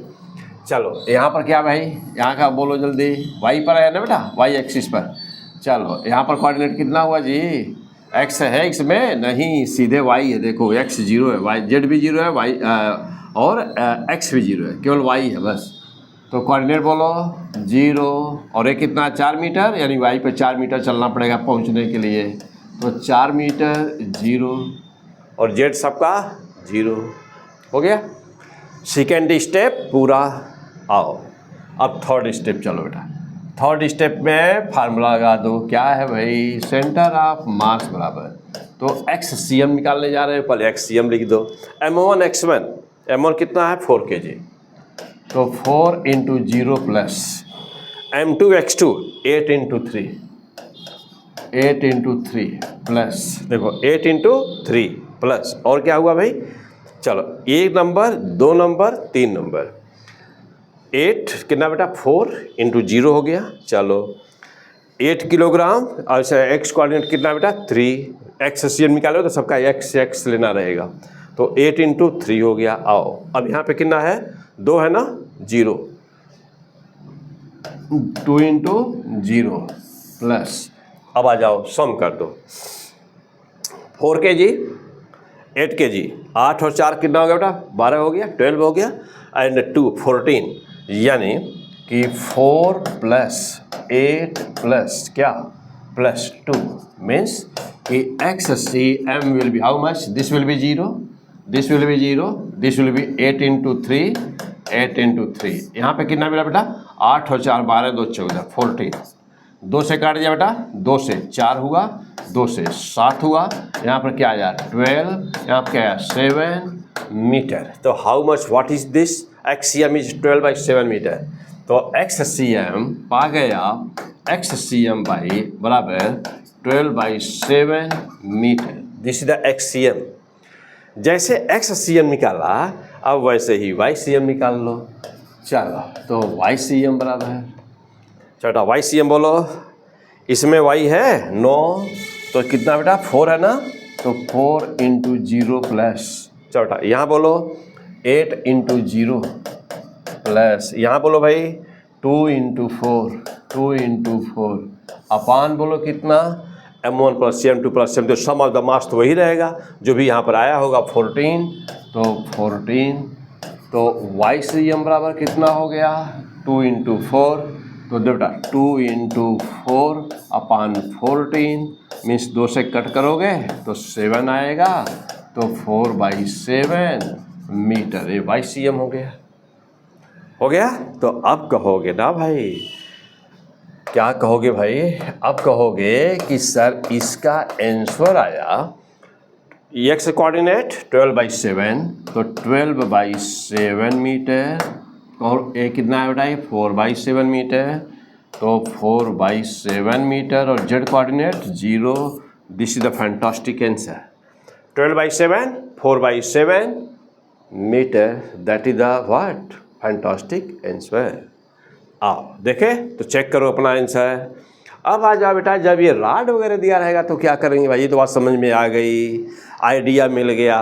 पहले से नहीं सीखे हुए थे तो क्लियर हो गया, पहले से आ रहा था, पहले से क्लियर थे तो और अच्छा हो गया, रिवाइज हो गया, रिकॉल हो गया एक बार। चलो अब आओ यहाँ पे आ जाओ, 2 नंबर पे। चलो 2 नंबर पे, हाँ जल्दी बोलो बेटा। 2 नंबर कितना आंसर तुम्हारा आया है? कौन सा? हमारा कोई आंसर नहीं आया है कि आया है? आया होगा पक्का। चलो देखो, अब यहाँ से बेटा ये एक राड है ना, और ये एक दूसरी राड है। अब इसका ओरिजिन कहाँ पे लो? पहली बात है कि राड वाला सवाल ऐसा कुछ रहेगा तो कैसे करें? अरे भाई कुछ नहीं, देखो बेटा ये 10 kg का राड है, तो जब 10 kg का राड बेटा, तो इसका सेंटर ऑफ मास कहाँ पर होगा? ठीक बीच में तो होगा ही, क्योंकि यह सभी दोनों राड यूनिफॉर्म है, एक समान है। एक समान मतलब कि इसकी लंबाई चौड़ाई बराबर है, इसकी लंबाई चौड़ाई अलग है और इसकी बराबर है। इसकी लंबाई 4 मीटर, इसकी लंबाई 2 मीटर है। आओ, ये 10 kg का है, ये 4 मीटर का। चलो भाई, तो इसका अकेला इंडिविजुअल 10 kg वाले का सेंटर मास यहाँ पर होगा, इसका सेंटर मास यहाँ पर होगा, ठीक बीच में होगा। इसका यहाँ पर ठीक बीच में, इसका वहाँ ठीक बीच में। तो जानते हो, अब तुमको राड देखना ही नहीं है, इसको राड तो इसको मानना ही नहीं है। क्यों भाई? क्यों? इसलिए नहीं देखना है तुमको बेटा, क्योंकि वह यूनिफॉर्म है। तो सेंटर, इसका सेंटर मास यहाँ होगा, इसका सेंटर मास यहाँ पर होगा। तो जानते हो क्या करना है? अब तुमको तो खाली वह बिंदु चाहिए ना जहाँ उसका टोटल मास कंसंट्रेट होता है। तो इस पूरे राड का मास टोटल यहाँ पे मान सकते हो, और इसका मास टोटल यहाँ पर मान सकते हो। तो जहाँ टोटल मास है खाली उस पर फोकस करना है। हाँ, ये पूरा कैसा बना हुआ इससे कोई मतलब ही नहीं है। तो अब आपको क्या करना बेटा? पहला स्टेप क्या करना है? क्वेश्चन को अपने हिसाब से सॉल्व करने के हिसाब से चेंज कर देना है। अब यहाँ पे पॉइंट बन गया, this is a point also, and now you can consider that the 8 kilogram is yes kept here and 10 kilogram is the kept here, and now you have to solve the question. Okay, ये तो बड़ी आसान बात हो गई है। अब क्या करना है? Decide origin, most left most down. यहाँ कोई मास है नहीं, एक यहाँ है, एक यहाँ है, ना कोई मोस्ट लेफ्ट है ना तो कोई मोस्ट डाउन है। तो क्या है? बिंदु है कि नहीं कोई? हाँ है। तो कहाँ है? यहाँ है, और कहाँ है ना? तो ये बिंदु हमारा क्या होगा बेटा? This point has to take origin, this point has to take origin. तो दिस इज द ओरिजिन। अब क्या करोगे बेटा, यहाँ से बस ये हमारा एक्स एक्सिस है भाई और ये हो गया वाई एक्सिस। तो अब क्या करना रहेगा, अरे कुछ नहीं, अगला स्टेप और क्या, स्टेप नंबर 2 क्या कहता है, कहता है कि बस कोऑर्डिनेट सबका लिख दो। तो कोऑर्डिनेट चलो लिख देते हैं, कितना भाई, इसका कितना बेटा, XCM, सॉरी हाँ चलो बेटा, तो इसका कोऑर्डिनेट कितना भाई, इसका बोलो भाई कितना है, अरे यहाँ से यहाँ और क्या, तो पूरी लंबाई 4 मीटर है, आधे पर है 2 मीटर हुआ, और क्या भाई 2 मीटर, वाई है नहीं, जेड है नहीं। हाँ अब ये मत देखना कि मोटा है तो सर इतना थोड़ा ऊपर होगा ना, इसे नहीं चलना, वो एक्सिस पे ही है। अच्छा चलो भाई यहाँ पे चलो, यहाँ पे कितना भाई 2 मीटर है, तो ये कितना हुआ जी, ये तो एक्स पर जाना है इसके लिए, नहीं एक्स पर 0 है, वाई कितना है 1 मीटर है, और जेड है नहीं, प्लेन में रखा हुआ है एक्स वाई प्लेन में, तो जेड 0 हो गया, बस हो गया। चलो अब सेंटर ऑफ मास कहाँ पर है भाई, देखो बेटा अब सेंटर ऑफ मास XCM बताना है भाई, XCM। तो XCM क्या कहता है x M1 x1 M1, ये मान लो 1 नंबर है, ये 2 नंबर है, M1 मीन्स 8, और क्या M1 x1 कितना है 2 मीटर, तो 2 मीटर प्लस चलो यहाँ पर चलो M1 x1 होगा बेटा, M2 x2 चलो बेटा 10 किलोग्राम 10, हाँ चलो और कितना बेटा, मीटर कितना देख लो, ये देखना है बेटा, पूरी लंबाई मत रख देना भूल से, 1 मीटर, तो 1 metre upon sum of the mass, तो 8 and 10, तो 8 + 10, चलो XCM बराबर हो गया, XCM बराबर आ जाओ, तो ये हुआ 16 और ये कितना हुआ बेटा 10 अपॉन हाउ मच 10 और 8 कितना होता है जी 18। अच्छा तो XCM बराबर कितना बेटा 26 अपॉन 18। फैंटास्टिक, हाँ भाई आओ चलो देखो, अब ये कितना बेटा 9, ये कितना हुआ 13, तो XCM बराबर कितना बेटा 13 अपॉन 9 मीटर।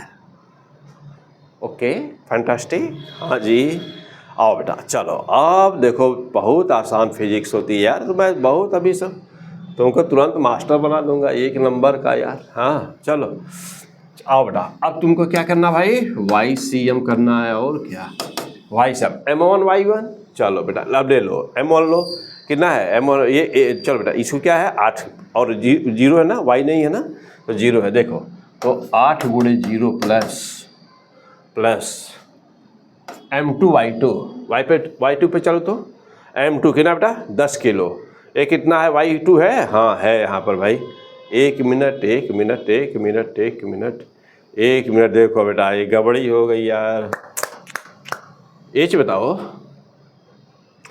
ये तो 10 में 0 से मल्टीप्लाई करना था ना जी, तो x कोऑर्डिनेट तो यहाँ 0 था ना, अरे हाँ बोलो भाई था ना, तो क्यों 1 रख दिए, वो तो y बराबर 1 है यार, अरे यार बोलते नहीं तो देख रहे बोल रहे होते भाई कि सर यहाँ 0 रहेगा, आ जाओ कोई बात नहीं भाई, नहीं बोल पाए हो, आओ एक कितना हो गया जी, एक क्या कर दो 0 कर दो, और क्या, तो थोड़ा सा आ जाओ बेटा, कोई भी थोड़ा सा इधर उधर भूल चूक यार इसी में हो जाती है, कभी कभी बैल वगैरह रखा जाता है इधर उधर ना, ये दिल मांगे मोर, सोचता हूँ ना बेटा जल्दी जल्दी खूब ज़्यादा तुमको बता दूँ, क्योंकि बैलू इधर उधर हो जाती है बेटा, बता दिया करना।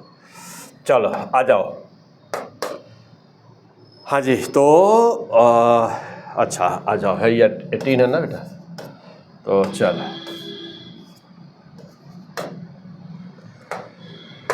हाँ बेटा आ जाओ, तो आप फिर से देख लो छोटा, तो यहाँ देखना कि यह 8 × 2 था बेटा, 8 किलोग्राम का x कोऑर्डिनेट 2 था, और इसका x कोऑर्डिनेट 0 था ना, तो ये 0 हो गया बेटा, तो ये 0 हो गया, तो ये 0 हो गया, तो 0 है तो बेटा छोड़ दो, 16 केवल बचा। अच्छा ये 16 बचा, तो अब देखो बेटा सम कितना हुआ, सब तो 18 रहेगा ही रहेगा, अब कितना आएगा बेटा, अब 8 और यहाँ कितना आएगा 9, तो XCM बराबर आया 8/9m आया बेटा, ये आएगा।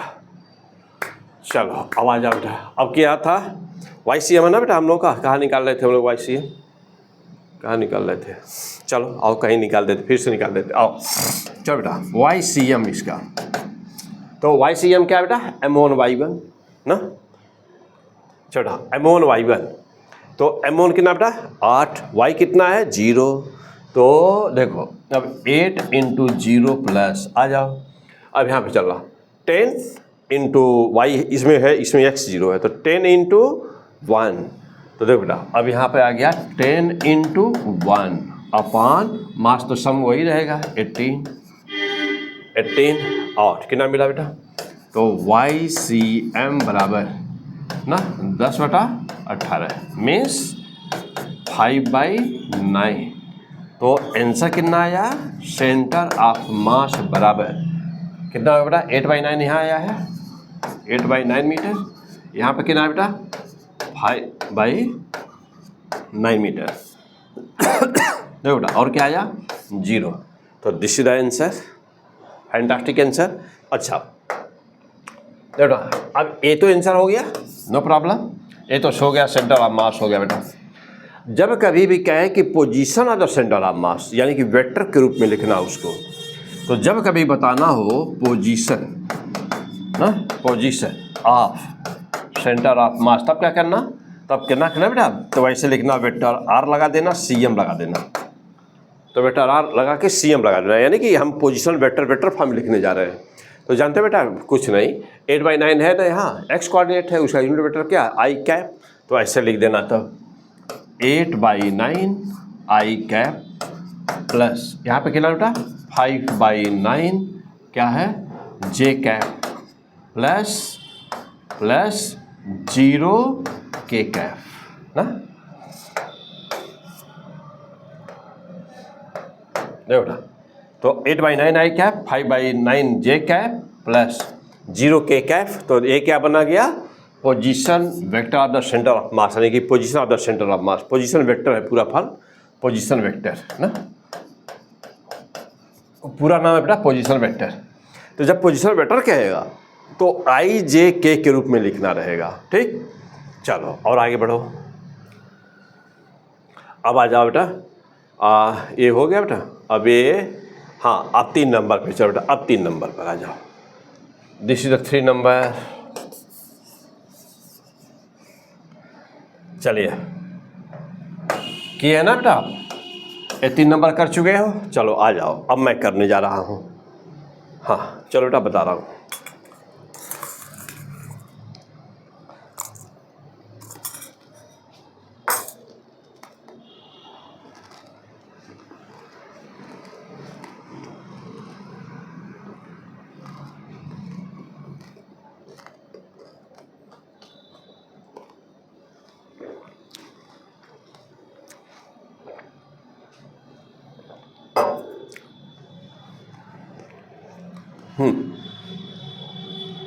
चलो बेटा स्टेप नंबर 1,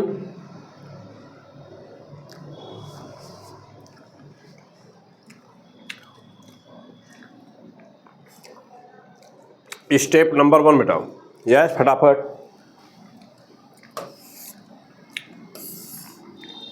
सीधा दिखाई दे रहा है, ओरिजिन यहाँ ले लो,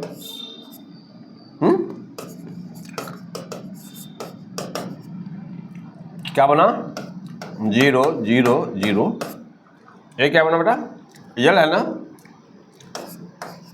L 0 0, XY प्लेन में रखे हुए हैं सब, XY में रखा हुआ है, XY प्लेन में, तो 0 0 0 L 0 0, यहाँ क्या बनेगा बेटा, हाँ बोलिए यहाँ पे जल्दी, इसका कोऑर्डिनेट बोलिए, सबका कोऑर्डिनेट लिखना पड़ेगा ना, मोस्ट लेफ्ट मोस्ट डाउन, तो सबसे बाएं सबसे नीचे यही है, सीधे रख दिया आपने। अब यहाँ पे देखो बेटा, इसका कोऑर्डिनेट लिख दिया, तो 1 नंबर 2 नंबर 3 नंबर, चलिए अब इसका बोलिए क्या होगा, यहाँ पर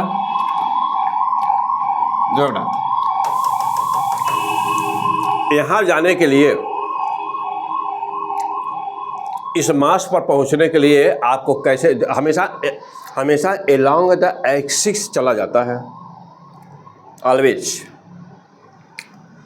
इस मास पे आपको जाना हो तो पहले कहाँ जाना पड़ेगा, यहाँ, फिर यहाँ, यही ना, यहाँ देखो बेटा, अब ये इतना कितना हुआ, ये पूरा यल है, इक्विलेटरल ट्रायंगल है, तो पक्का ये l/2 होगा नहीं, देखिए l/2 होगा ना, यानी x पर चलना पड़ा l/2 और y पर कितना चलना पड़ा बेटा, ये है l, ये है क्या, ये एंगल कितना, हर एंगल जानते बेटा इक्विलेटरल ट्रायंगल में 60 डिग्री होता है, हर ए बी एंगल 60 डिग्री, तो यहाँ पे क्या हो जाएगा l sin 60 हुआ कि नहीं, देखो 60 डिग्री के सामने ए वाली लाइन है, तो 60 के सामने क्या आएगा, l sin 60। आओ मीन्स कि इसका कोऑर्डिनेट कितना हुआ बेटा, इसका कोऑर्डिनेट कितना हुआ, x पर कितना जाना है l/2, y पर कितना जाना है l sin 60, z पे जाना है नहीं, तो कितना हो गया coordinate l/2, l sin 60 means √3/2, sin 60 √3/2, तो √3/2 l 0, this is the coordinate. बस, तो स्टेप नंबर 1, स्टेप नंबर 2, अब स्टेप नंबर 2, अब स्टेप नंबर 3। क्या कहता है स्टेप बेटा, क्या कहता है ये स्टेप, फार्मूला लगा दो, आ जाओ देखना, x/cm बराबर x/cm क्या कहता है बेटा, m1 4, x1 0, चलो 2 नंबर पे आओ, m2 10, कितना दूरी पर, l दूरी पर, l हो गया बेटा, यहाँ कोऑर्डिनेट देखो बेटा, x कोऑर्डिनेट l है ना, आ जाओ यहाँ पे आ जाओ, कितना बेटा 8 kg, l x कोऑर्डिनेट कितना बेटा, यहाँ है l/2 अपॉन, हाँ sum of the masses 4 plus 10 plus 8, आओ तो x/cm बराबर, दिस इज 0, 10l प्लस, यहाँ से 2 काट दो बेटा, 4l अपॉन 8 4 12 8 20, ना सॉरी 14 ना बेटा 22 हो गया। हाँ बेटा देखो, अब x/cm बराबर कितना आ गया, 10l और 14l अपॉन 22 मीन्स 11, ये कितना है बेटा 7, तो 7l upon 11 metre, 7l upon 11 metre, तो this is x/cm, fantastic, okay. y/cm बराबर कितना बेटा, चलिए m1 y1 कितना बोलिए जल्दी फटाफट, हाँ बोलो भाई, 4 × 0, 4 × y0 इसका है, इसका बेटा 10 0 प्लस 10 × 0 प्लस, चलो देखो इसका y कोऑर्डिनेट 0 है ना, 10 किलोग्राम का y कोऑर्डिनेट 0 है। अब चलो अब ऊपर चलिए, 8 किलोग्राम का देखो y कोऑर्डिनेट कितना बेटा, 8 किलो का y कोऑर्डिनेट ये वाला है √3/2, तो बेटा तो √8 किलोग्राम इंटू और क्या बेटा √3/2, तो √3/2l upon sum of the masses, तो 14 और 8 22, तो 22 kg हो गया। आओ सॉल्व कर दो, अब ये तो 0 हो गया, ये भी 0 हो गया, और ये कितना हो गया बेटा 4 हो गया, 4√3, तो y/cm कितना आया, कितना है बेटा 8 है ना, ये 4 देखो, तो 4√3l अपॉन 22 हो गया। आओ देखो काट दो इसको, 2 हो गया, ये कितना हुआ 11 हुआ, तो y/cm बराबर कितना हुआ 2√3l अपॉन 11 मीटर। तो अब तुम्हारा x कोऑर्डिनेट भी आ गया और y कोऑर्डिनेट भी आ गया। अब क्या करना बेटा, सेंटर ऑफ ZCM निकालना नहीं, क्योंकि एक ही प्लेन में ZCM automatically that will B 0। तो अब क्या हो गया, सेंटर ऑफ मास का फाइनल आंसर मार दो। अब कैसे करना होगा देखो बेटा, XCM कहाँ पर है 7l/11, 7l/11 मीटर, फिर कितना है 2√3L/11 और 0 क्या मिला, आंसर मिला। और क्या हो गया, बस तीन ही आसान बातें होती बेटा, हाँ बहुत आसान है। बस वीडियो को आगे पीछे करके देख ला बेटा, थोड़ा स्पीड वगैरह बढ़ जाए कहीं पर तो ठीक है बेटा। हो गया, हाँ देख लो बेटा फटाफट जल्दी से एक बार। एक्सियम निकाला, इतना आया 7L/11, कहीं गुणा भाग भी इधर उधर होगा तो बेटा बताना बाद में, हालांकि मैं थोड़ा केयर करता हूँ। 7/11, चलो बेटा YCM कंसेप्ट समझना बेटा। YCM इतना आया, YCM answer, this will be answer. आओ फटाफट चलते हैं 4 नंबर क्वेश्चन। चलो क्या करोगे अब, करो तो फिर से करो एक बार, हाँ चलो करो जल्दी फटाफट, चलो भाई।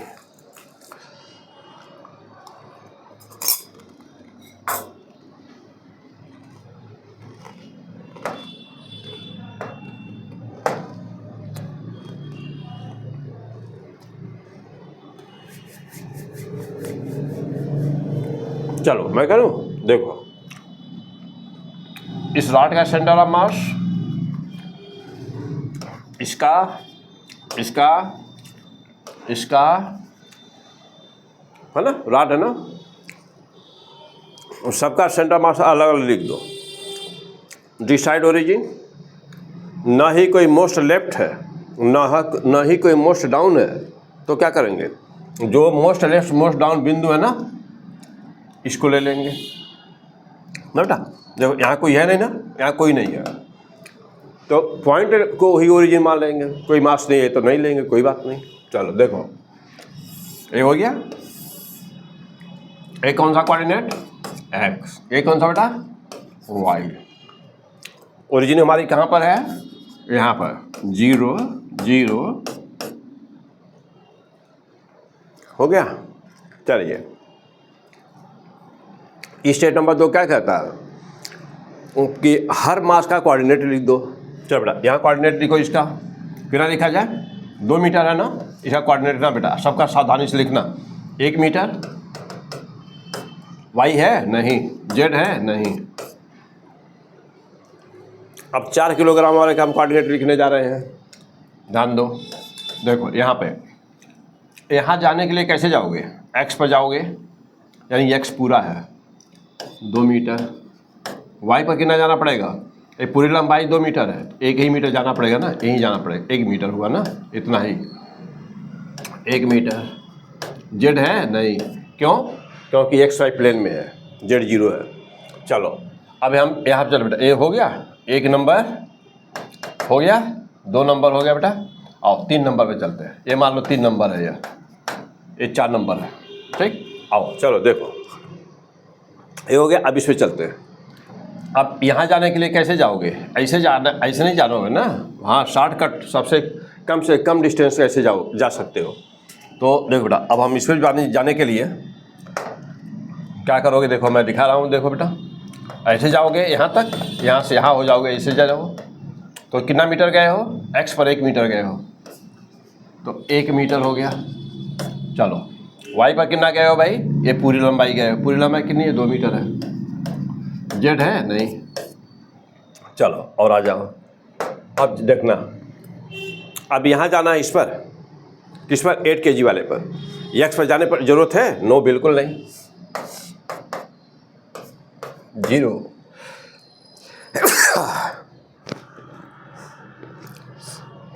हाँ आ जाओ बेटा, देखो ये है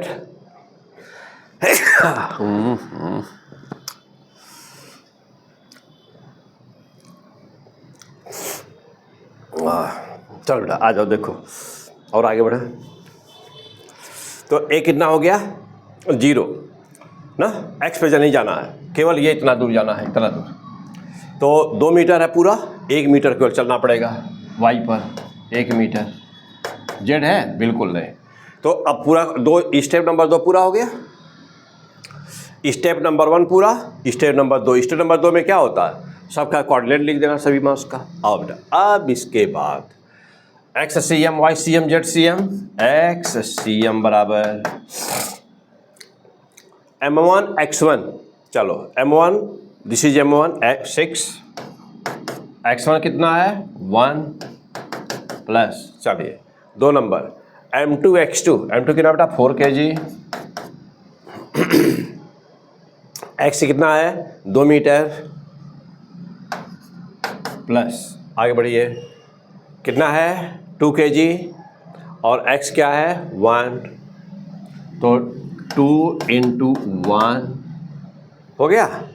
आइए और आ जाओ, प्लस एक और है अभी, चलिए अब ये भी हो गया। अब ये वाला 8 kg, X कोऑर्डिनेट है 0, तो 8 × 0 plus upon sum of the masses कितना है 6, 6 + 4 10, 10 + 2 12 एंड 8 20, तो हो गया बेटा, सही है ना, 4 2 6, 6 12 8 20, हाँ बेटा 20।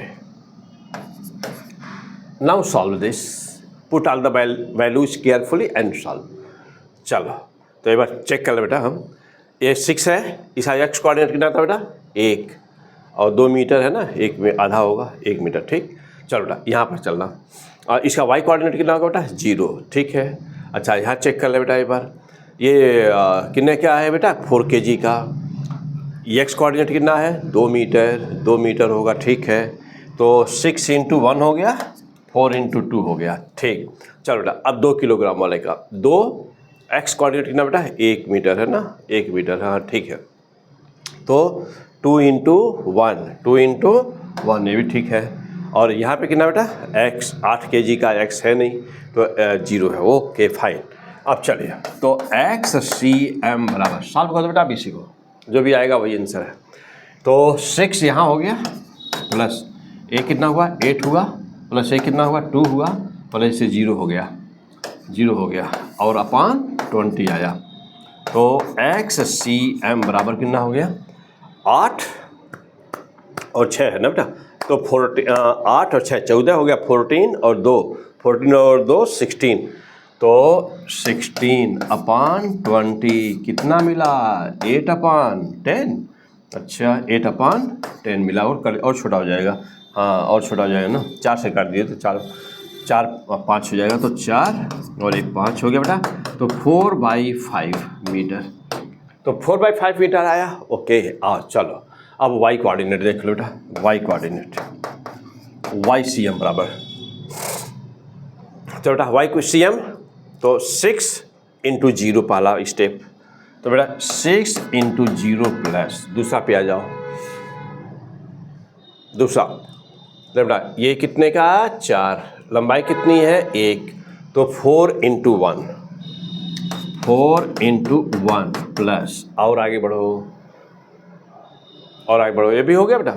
अब चलो यहाँ पे आ जाओ, कितना है 2 किलोग्राम, और कितना बेटा 2 किलोग्राम, और ये कितना है 2 मीटर, वाई बराबर कितना बेटा 2 मीटर है ना, तो 1 मिनट, ये कितना है बेटा 2 kg, हाँ ठीक है। और इसका वाई, तो वाई कितना बेटा 2 मीटर है ना, वाई पूरा 2 मीटर, हाँ तो 2 kg 2 मीटर, चलो बेटा तो 2 है × 2 मीटर, आ जाओ।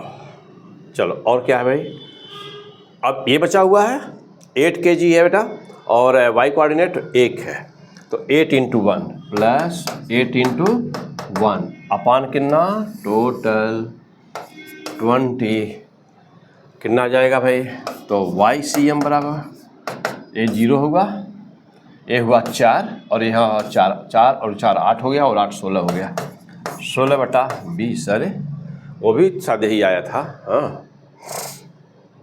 तो यहाँ 4 हो गया ना बेटा, और 2 × 2 4 भी हुआ, 8 8 16 हुआ, 16/20। अच्छा तो चलो भाई, तो 4/5 मीटर, ये भी आया 4/5 मीटर। अच्छा और वहाँ पर क्या हुआ था, यहाँ पे 6 था, वहाँ पे 8 0 हुआ था, 8 0 हुआ था। अच्छा ठीक है कोई बात नहीं, हाँ बेटा तो 4/5 मीटर एंड 4/5 मीटर। चलो बेटा तो सेंटर ऑफ मास कितना हो गया हम लोग का, तो सेंटर ऑफ मास हुआ बेटा 4/5 मीटर, 4/5 मीटर और 0, यदि पोजीशन वेक्टर बताना हो, RCM बताना हो, तो 4/5 फाई कैप प्लस 4/5 जे कैप ना, बस प्लस 0 के कैप। तो ऐसे लिखेंगे। तो चाहे आप ऐसे लिखो बेटा, चाहे ऐसे लिखो, दोनों बातें बराबर है। तो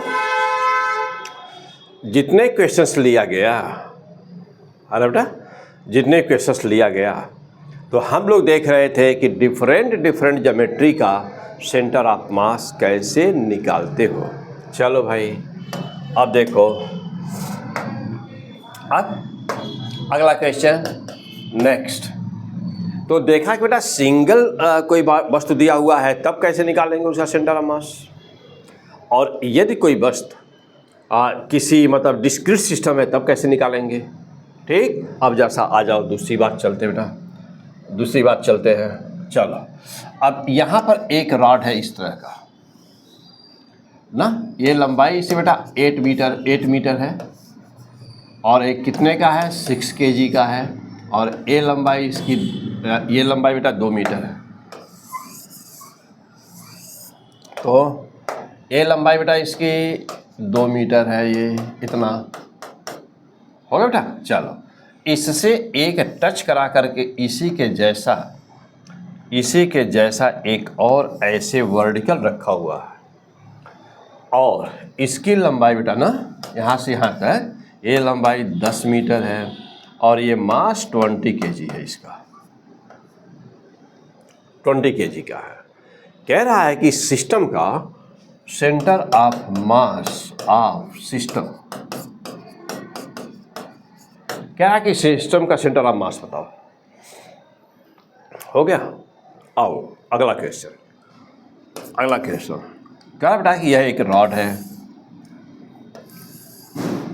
ये एक रॉड उठा, और इसका जो डेंसिटी है, जो डेंसिटी लीनियर मास डेंसिटी, तो बेटा linear mass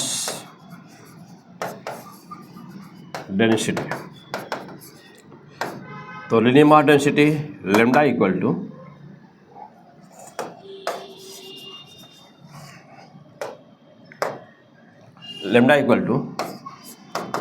lambda naught x.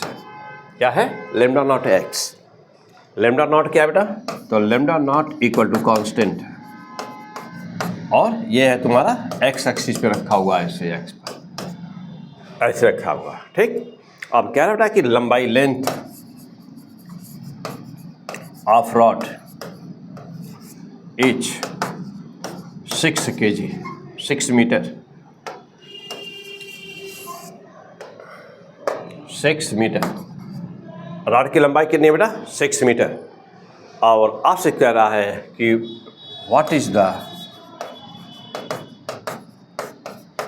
The position of centre of mass. Centre of मास का लोकेशन आपसे पूछ रहा।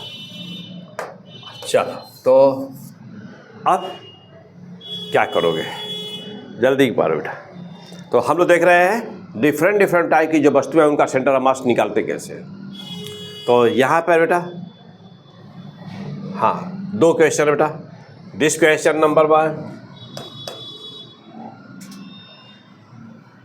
This is the question number 1 and this is the question number 2। Try to do. हो गया, या पहले शो करो बेटा, पहले शो करिए। हाँ जल्दी करो बेटा।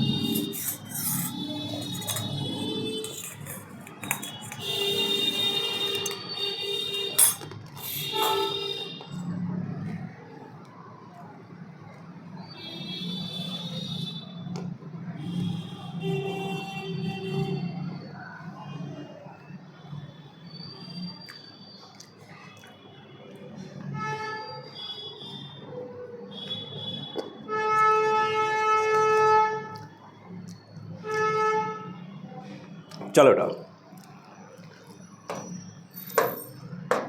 आइए, मैं करूं। चलो आओ मैं करता हूं। देखो ध्यान दो बेटा कि ये सिस्टम है, दो वस्तुओं से मिलकर बना हुआ है, एक ऊपर वाला ये इतना और एक ये इतना, है ना, दो से मिलकर बना हुआ है। तो 2 रहे, 3 रहे, 4 रहे, कोई फर्क नहीं पड़ता। करना क्या है, इंडिविजुअल सेंटर ऑफ मास का पोजीशन देख लो कहाँ पर है। अब यह वस्तु यूनिफॉर्म है 6 kg का है, कहाँ पर होगा, ठीक इसके सेंटर पर, कहाँ देखो यहाँ पे होगा, है कि नहीं। अच्छा, ये आइडेंटिकल रखा हुआ बेटा, अब इसके ठीक नीचे इसका कहीं पर होगा, कहाँ पर होगा, ठीक बीच में, यहाँ कहीं मान लेते हैं, हो गया बस, वेरी सिंपल। हाँ देखो कितना आसान है सर,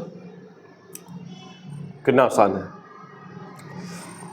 चल बेटा, ये जो है बेटा आइडेंटिकल बोला है, 2 मीटर एक भी चौड़ाई है बेटा, 2 मीटर इसकी भी चौड़ाई है, चौड़ाई 2 मीटर इसकी भी है, ठीक। आओ, तो देख रहे हो बेटा, अब मैं कहूँ कि बताओ कि इसका सेंटर ऑफ मास कहाँ पर है, तो बहुत ही आसान, देखो तो number 1 step, what is the step number 1, where is origin, most left most down. तो मोस्ट लेफ्ट कोई है नहीं, लेफ्ट में सब नीचे ऊपर है, मोस्ट डाउन डाउन कोई नहीं है, तो कोई मास नहीं है तो बिंदु है ना, तो बिंदु ले लो, कहाँ पर है, बस इशू ले लें और क्या। अभी हमारा हो गया एक्स एक्सिस और ये हमारा हो गया वाई एक्सिस। हाँ, अब बहुत आसान, बहुत आसान। अब ये ओरिजिन है बेटा ना, ये चौड़ाई 2 मीटर, 1 मीटर इसका इधर है, 1 मीटर इसका इधर है, तो अब इस चौड़ाई से कोई फर्क पड़ने वाला है नहीं, यहाँ देख रहे हो कोई फर्क नहीं पड़ने वाला बेटा। और यहाँ पे ध्यान दीजिएगा, इधर और इधर वाई एक्सिस ऐसे जा रही है, ये उसी पर है, वाई पर ही है, और एक्स पर 0 है। तो देखो बेटा, इसका पहले हम इसका कोऑर्डिनेट दिखा, एक्स बराबर साफ दिख रहा बेटा कि एक्स बराबर 0 है, जाना ही नहीं है, एक्स पर 0 है, और वाई पर कितना चल रहा बेटा, 10 मीटर है, तो 10 मीटर है बेटा, 5 मीटर यहाँ से यहाँ तक देखा कितना चलना पड़ेगा, ये इतना हुआ यहाँ तक 5 मीटर, ये 5 मीटर हो गया, तो जाना पड़ेगा 5 मीटर, हो गया, इस वाले रॉड का हो गया। चलो अब यहाँ पाइएगा, यहाँ कितना जाना पड़ेगा बेटा, यहाँ से लेकर यहाँ तक तो 10 मीटर है, और यहाँ से लेकर बेटा इसके लिए ध्यान देना रहेगा कि ये तो ऐसे है ना, ये पूरा है 2 मीटर, और यहाँ 1 मीटर, ये तो 2 मीटर का आधा करोगे तो 1 मीटर यहाँ पे आ जाएगा, 1 मीटर यहाँ और 10 ये, तो कितना जाना पड़ेगा, 11 मीटर हुआ ना बेटा। तो इसका कोऑर्डिनेट कितना हो गया, इसका कोऑर्डिनेट हुआ, एक्स पे जाना नहीं है, 0 है, और वाई पर कितना है, 11 मीटर चलना पड़ेगा ना, और 0, yes, this is the point, this is the main point, बस हो गया। अब क्या आंसर, चलो देखो, यही मेन पॉइंट था बेटा इसका। अब आंसर तो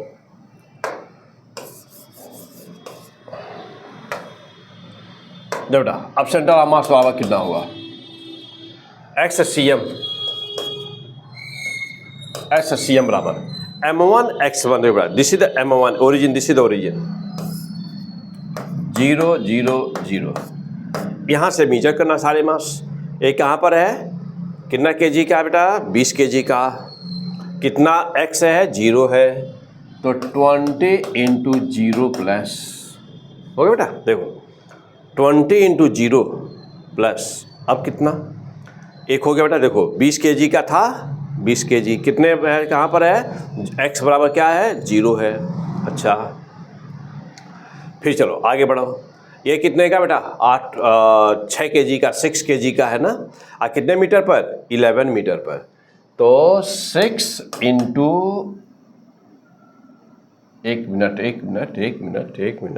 एक्स पर तो 0 है ना बेटा, दोनों भी तो एक्स पे 0 है ना भाई, ये है ना एक्स, हाँ जी, चलो अपान कितना, बेटा 6 प्लस 20, तो 6 प्लस 20 बराबर 0, यानी कि तो 0 0 है, 0 हो गया। हाँ चलो, एक्स सी एम है ही नहीं, वाई सी एम है केवल बेटा, तो एक्स सी एम भी 0 है, जेड सी एम पहले से ही जानते 0 है, क्योंकि प्लेन एक्स वाई में है, रखा हुआ है, मान लो एक्स वाई में, तो अब मान लो कि x हॉरिजॉन्टल है, y वर्टिकल है ना। अच्छा, अब z नहीं है इसमें, अब मान लो z दिया रहे तो y के स्थान पे z के स्थान पे y लिख देंगे बस। चलो अब YCM बराबर कितना हुआ बेटा, YCM यानी वर्टिकल लाइन, YCM बेटा y माना गया है यहाँ पर, यहाँ x माना गया है।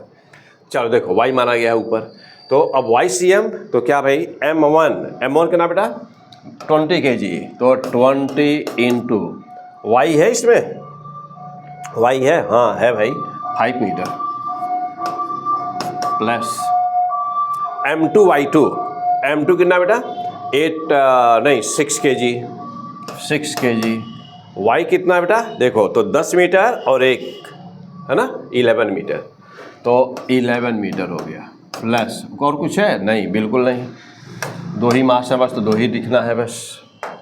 आओ देखो अपान सम ऑफ द मासेस ना, तो सम ऑफ द मासेस यहाँ पे क्या बेटा 6 प्लस क्या लिखा गया है 6 kg प्लस 20 है ना यार, हाँ फिलहाल 0 है तो कोई बात नहीं है। हाँ तो 6 प्लस 20 26। अब YCM बराबर कितना बेटा 20 गुणे 5 100 हो गया, 11 गुणे 6 66 हो गया अपान 26, मीन्स YCM बराबर कितना हो गया 166 अपान 26, यानी 83 अपान 13 मीटर। तो आंसर कितना आया, आंसर आया कि सेंटर ऑफ मास बराबर 0 83 अपान 13 मीटर 0, दैट इज आंसर। यानी कि कोई भी ज्योमेट्री रहेगी तो कैसे सॉल्व करना है। अब जैसे मान लो एक कोन बना दिया, कोन के ऊपर एक स्फीयर रख दिया, क्या प्रॉब्लम है, स्फीयर का सेंटर देखो कहाँ पर बेटा, कोन का सेंटर देखो कहाँ पर है, सॉल्व कर दो, दैट विल बी आंसर। कोई भी ज्योमेट्री किसी भी तरह का हो, आप सॉल्व सेंटर ऑफ मास बता सकते हो, मैं ये मान के चलता हूँ। आ जाओ, कहीं कोई डाउट होगी बेटा तो तुरंत हमको इन्फॉर्म करिएगा कमेंट में। आओ अब अगला क्वेश्चन। अब सवाल होता बेटा कि अभी तक देखा continuous system, discrete system, individual system, discrete system, अब देखने जा रहे हो कंटिन्यूअस सिस्टम।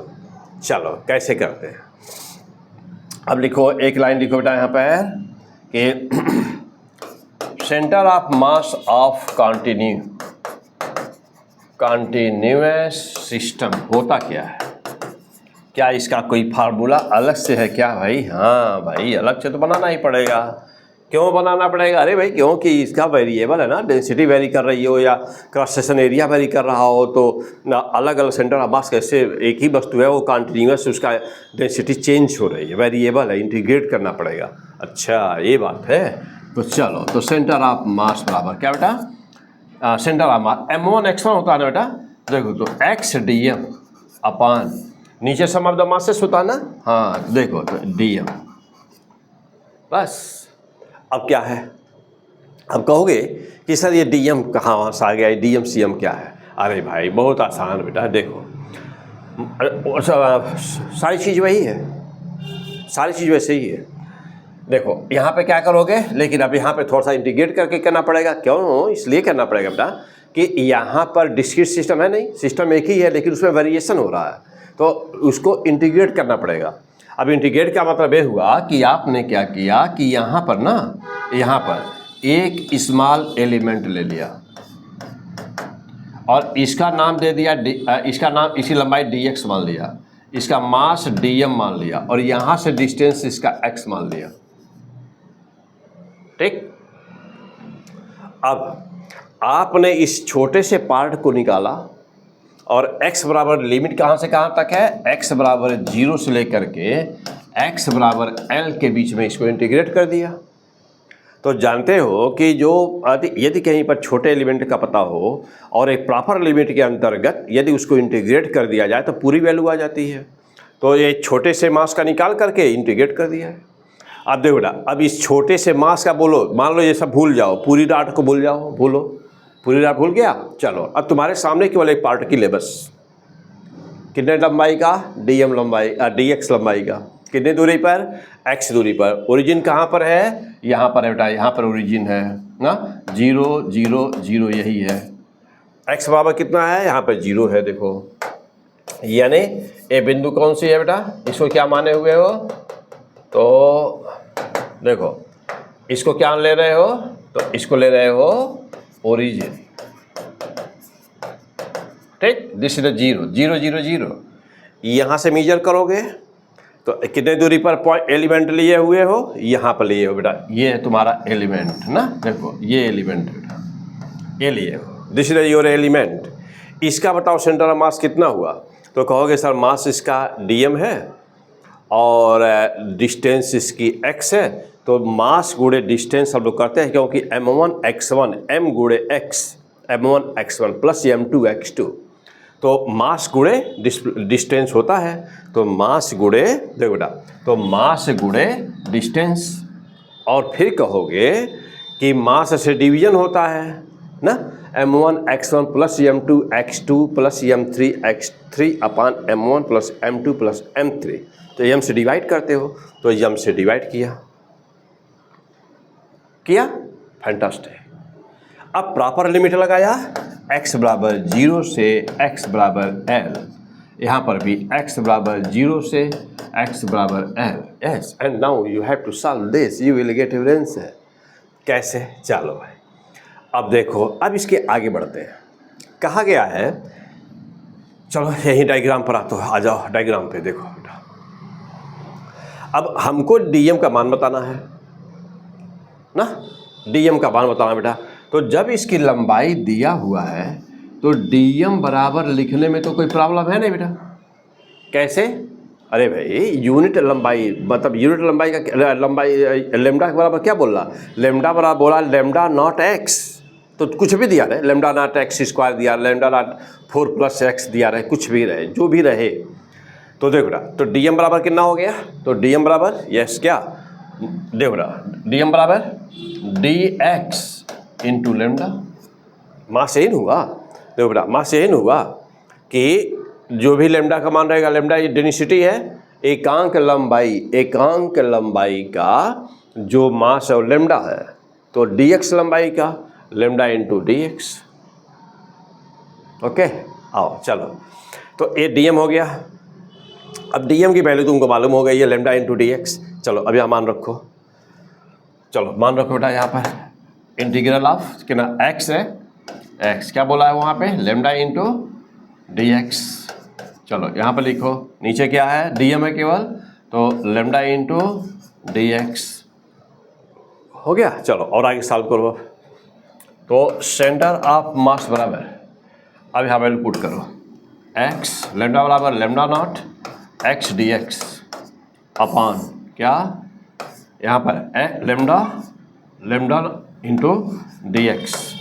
चलो तो यहाँ पर लेमडा का भी मान यहाँ भी नीचे भी रख दिया जाए, यहीं पर चलो बेटा क्या पे है, तो लेमडा बराबर क्या था, lambda naught x dx, okay.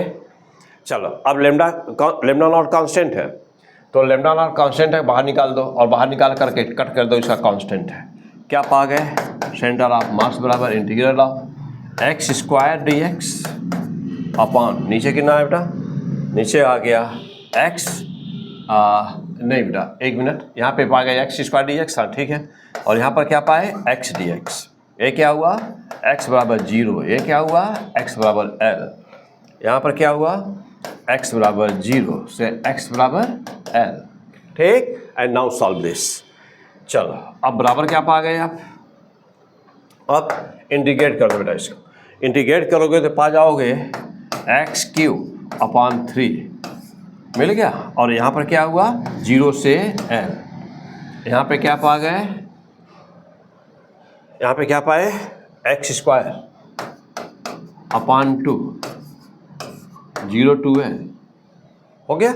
आओ और छोटा करो, तो सेंटर ऑफ मास बराबर कितना हुआ, चलो देखो अब यहाँ पर वैल्यू पुट करो l³/3, और यहाँ पे क्या है बेटा अपॉन, नीचे कितना आया l² by 2, ऊपर से ऊपर कैंसिल हुआ, ये नीचे का ऊपर चला गया 2/3L, तो 2/3L that is the answer. And now centre of मास बराबर कितना हो गया 2/3L, that is the fantastic answer. अब तुम्हारे क्वेश्चन में L का कुछ मान दिया हुआ था बेटा, देखो अब आपको L का मान दिया हुआ था 6 मीटर, वैल्यू पुट कर दो लास्ट में जाकर, जो भी आया है देखो, अब यहाँ वैल्यू पुट कर दो कितना, तो सेंटर ऑफ मास बराबर 2/3 इंटू 6, ये 2 होगा, 2 इंटू 2 4 मीटर आ गया आंसर। तो answer is the 4 metre, means कि इस क्वेश्चन में रॉड की लंबाई 6 मीटर थी और यहाँ सेंटर ऑफ मास कहाँ पर आ रहा है बेटा, सेंटर ऑफ मास यहाँ पर देख रहे हो, यहाँ से लेकर यहाँ तक पूरे रॉड की लंबाई 6 मीटर थी और यहाँ से लेकर यहाँ तक के 4 मीटर पर सेंटर ऑफ मास ना, यहाँ पर सेंटर ऑफ मास 4 मीटर पे। तो जब वेरिएशन हो रहा होता है तब कैसे क्वेश्चन को सॉल्व करते हैं। तो अब चूँकि थोड़ा बड़ा चैप्टर है बेटा और यहाँ पर अब हम लोग आगे अब क्या पढ़ना है, तो अब यहाँ से आगे ना बेटा, अब यहाँ आज इस लेक्चर में हमने सिखाया कि सेंटर ऑफ मास निकालते कैसे हैं, हर टाइप का निकाल दिया। अब आपको क्वेश्चन आगे देखना बेटा कि यह मान लो एक कह रहा है कि ये डिस्क है, सपोज करो ये डिस्क है, या सपोज करो कि यह एक स्फीयर है ना बेटा, यह एक सॉलिड स्फीयर है और आपसे यहाँ पर एक क्वेश्चन बिल्कुल इम्पॉर्टेंट और अवश्य पूछता है। क्या पूछता है कि यहाँ पर ना बेटा, यहाँ पर एक छोटा सा स्मॉल डिस्क निकाल दिया, कट करके निकाल दिया इससे ना, क्या किया, कट एंड रिमूव्ड। यहाँ पर एक स्फीयर कट किया, स्फीयर ना, क्या किया, कट एंड रिमूव्ड। तो बताओ कि सेंटर ऑफ मास कितना शिफ्ट होगा, कहाँ जाएगा, कितना जाएगा। अच्छा दूसरा, दो वस्तुएं हैं, v1 v2 वेलोसिटी से जा रही हैं, तो सेंटर ऑफ मास की वेलोसिटी क्या होगा, सेंटर ऑफ मास का एक्सीलरेशन क्या होगा, सेंटर ऑफ मास में शिफ्ट कैसे निकालते हैं। ठीक, तो डिफरेंट टाइप के क्वेश्चंस अभी भी बहुत सारे हैं ना। तो अब मैं यदि और आगे बढ़ाऊं तो फिर यही रोक देता हूँ ना। तो चलो, तो अब ये बेटा, तो अब इस किसी भी क्वेश्चंस में आपको पेन उठाने की ज़रूरत नहीं पड़ेगी। तो मैं अगले लेक्चर में आपको सिखाऊंगा बिल्कुल ही जादू। क्या, इंतज़ार करिए, L24। तो पेन नहीं उठाना पड़ेगा, देखना मत, बिल्कुल मत भूलना बेटा कि पेन नहीं उठाना पड़ेगा, देख करके मौखिक आंसर मारना होगा। अभी बता दें, इसी बता दें, नहीं रोकते हैं ना, रोकते हैं, कुछ अर्जेंट है तो रोकते हैं। और जस्ट बेटा हम आप जब तक आप इसको फिनिश करिएगा तो मैं बहुत जल्द, यानी कि मान के चलिए कि आपको एक दिन बाद तो तुरंत आपको ये मिलेगा L24 बेटा। ये सारी चीज़ें जो मैं बता रहा हूँ कि velocity of the centre of the mass, acceleration of the centre of the mass, linear momentum of the centre of मास का हम कैलकुलेशन कैसे करते हैं, और जब कोई हिस्सा काट करके निकाला जाता है तो सेंटर ऑफ मास कैसे शिफ्ट करता है। तो कुछ ऐसे बड़े बड़े क्वेश्चन हैं जिनका जादू है, जिनका मैजिक है बेटा, पेन उठाने की ज़रूरत नहीं है, उनको देखते ही आंसर मार सकते हैं। तो किस में, L24 में बहुत जल्द आएगा, तुरंत आएगा बेटा, बहुत जल्द आएगा। तो मिलते हैं अगले लेक्चर में बेटा, बेस्ट ऑफ लक।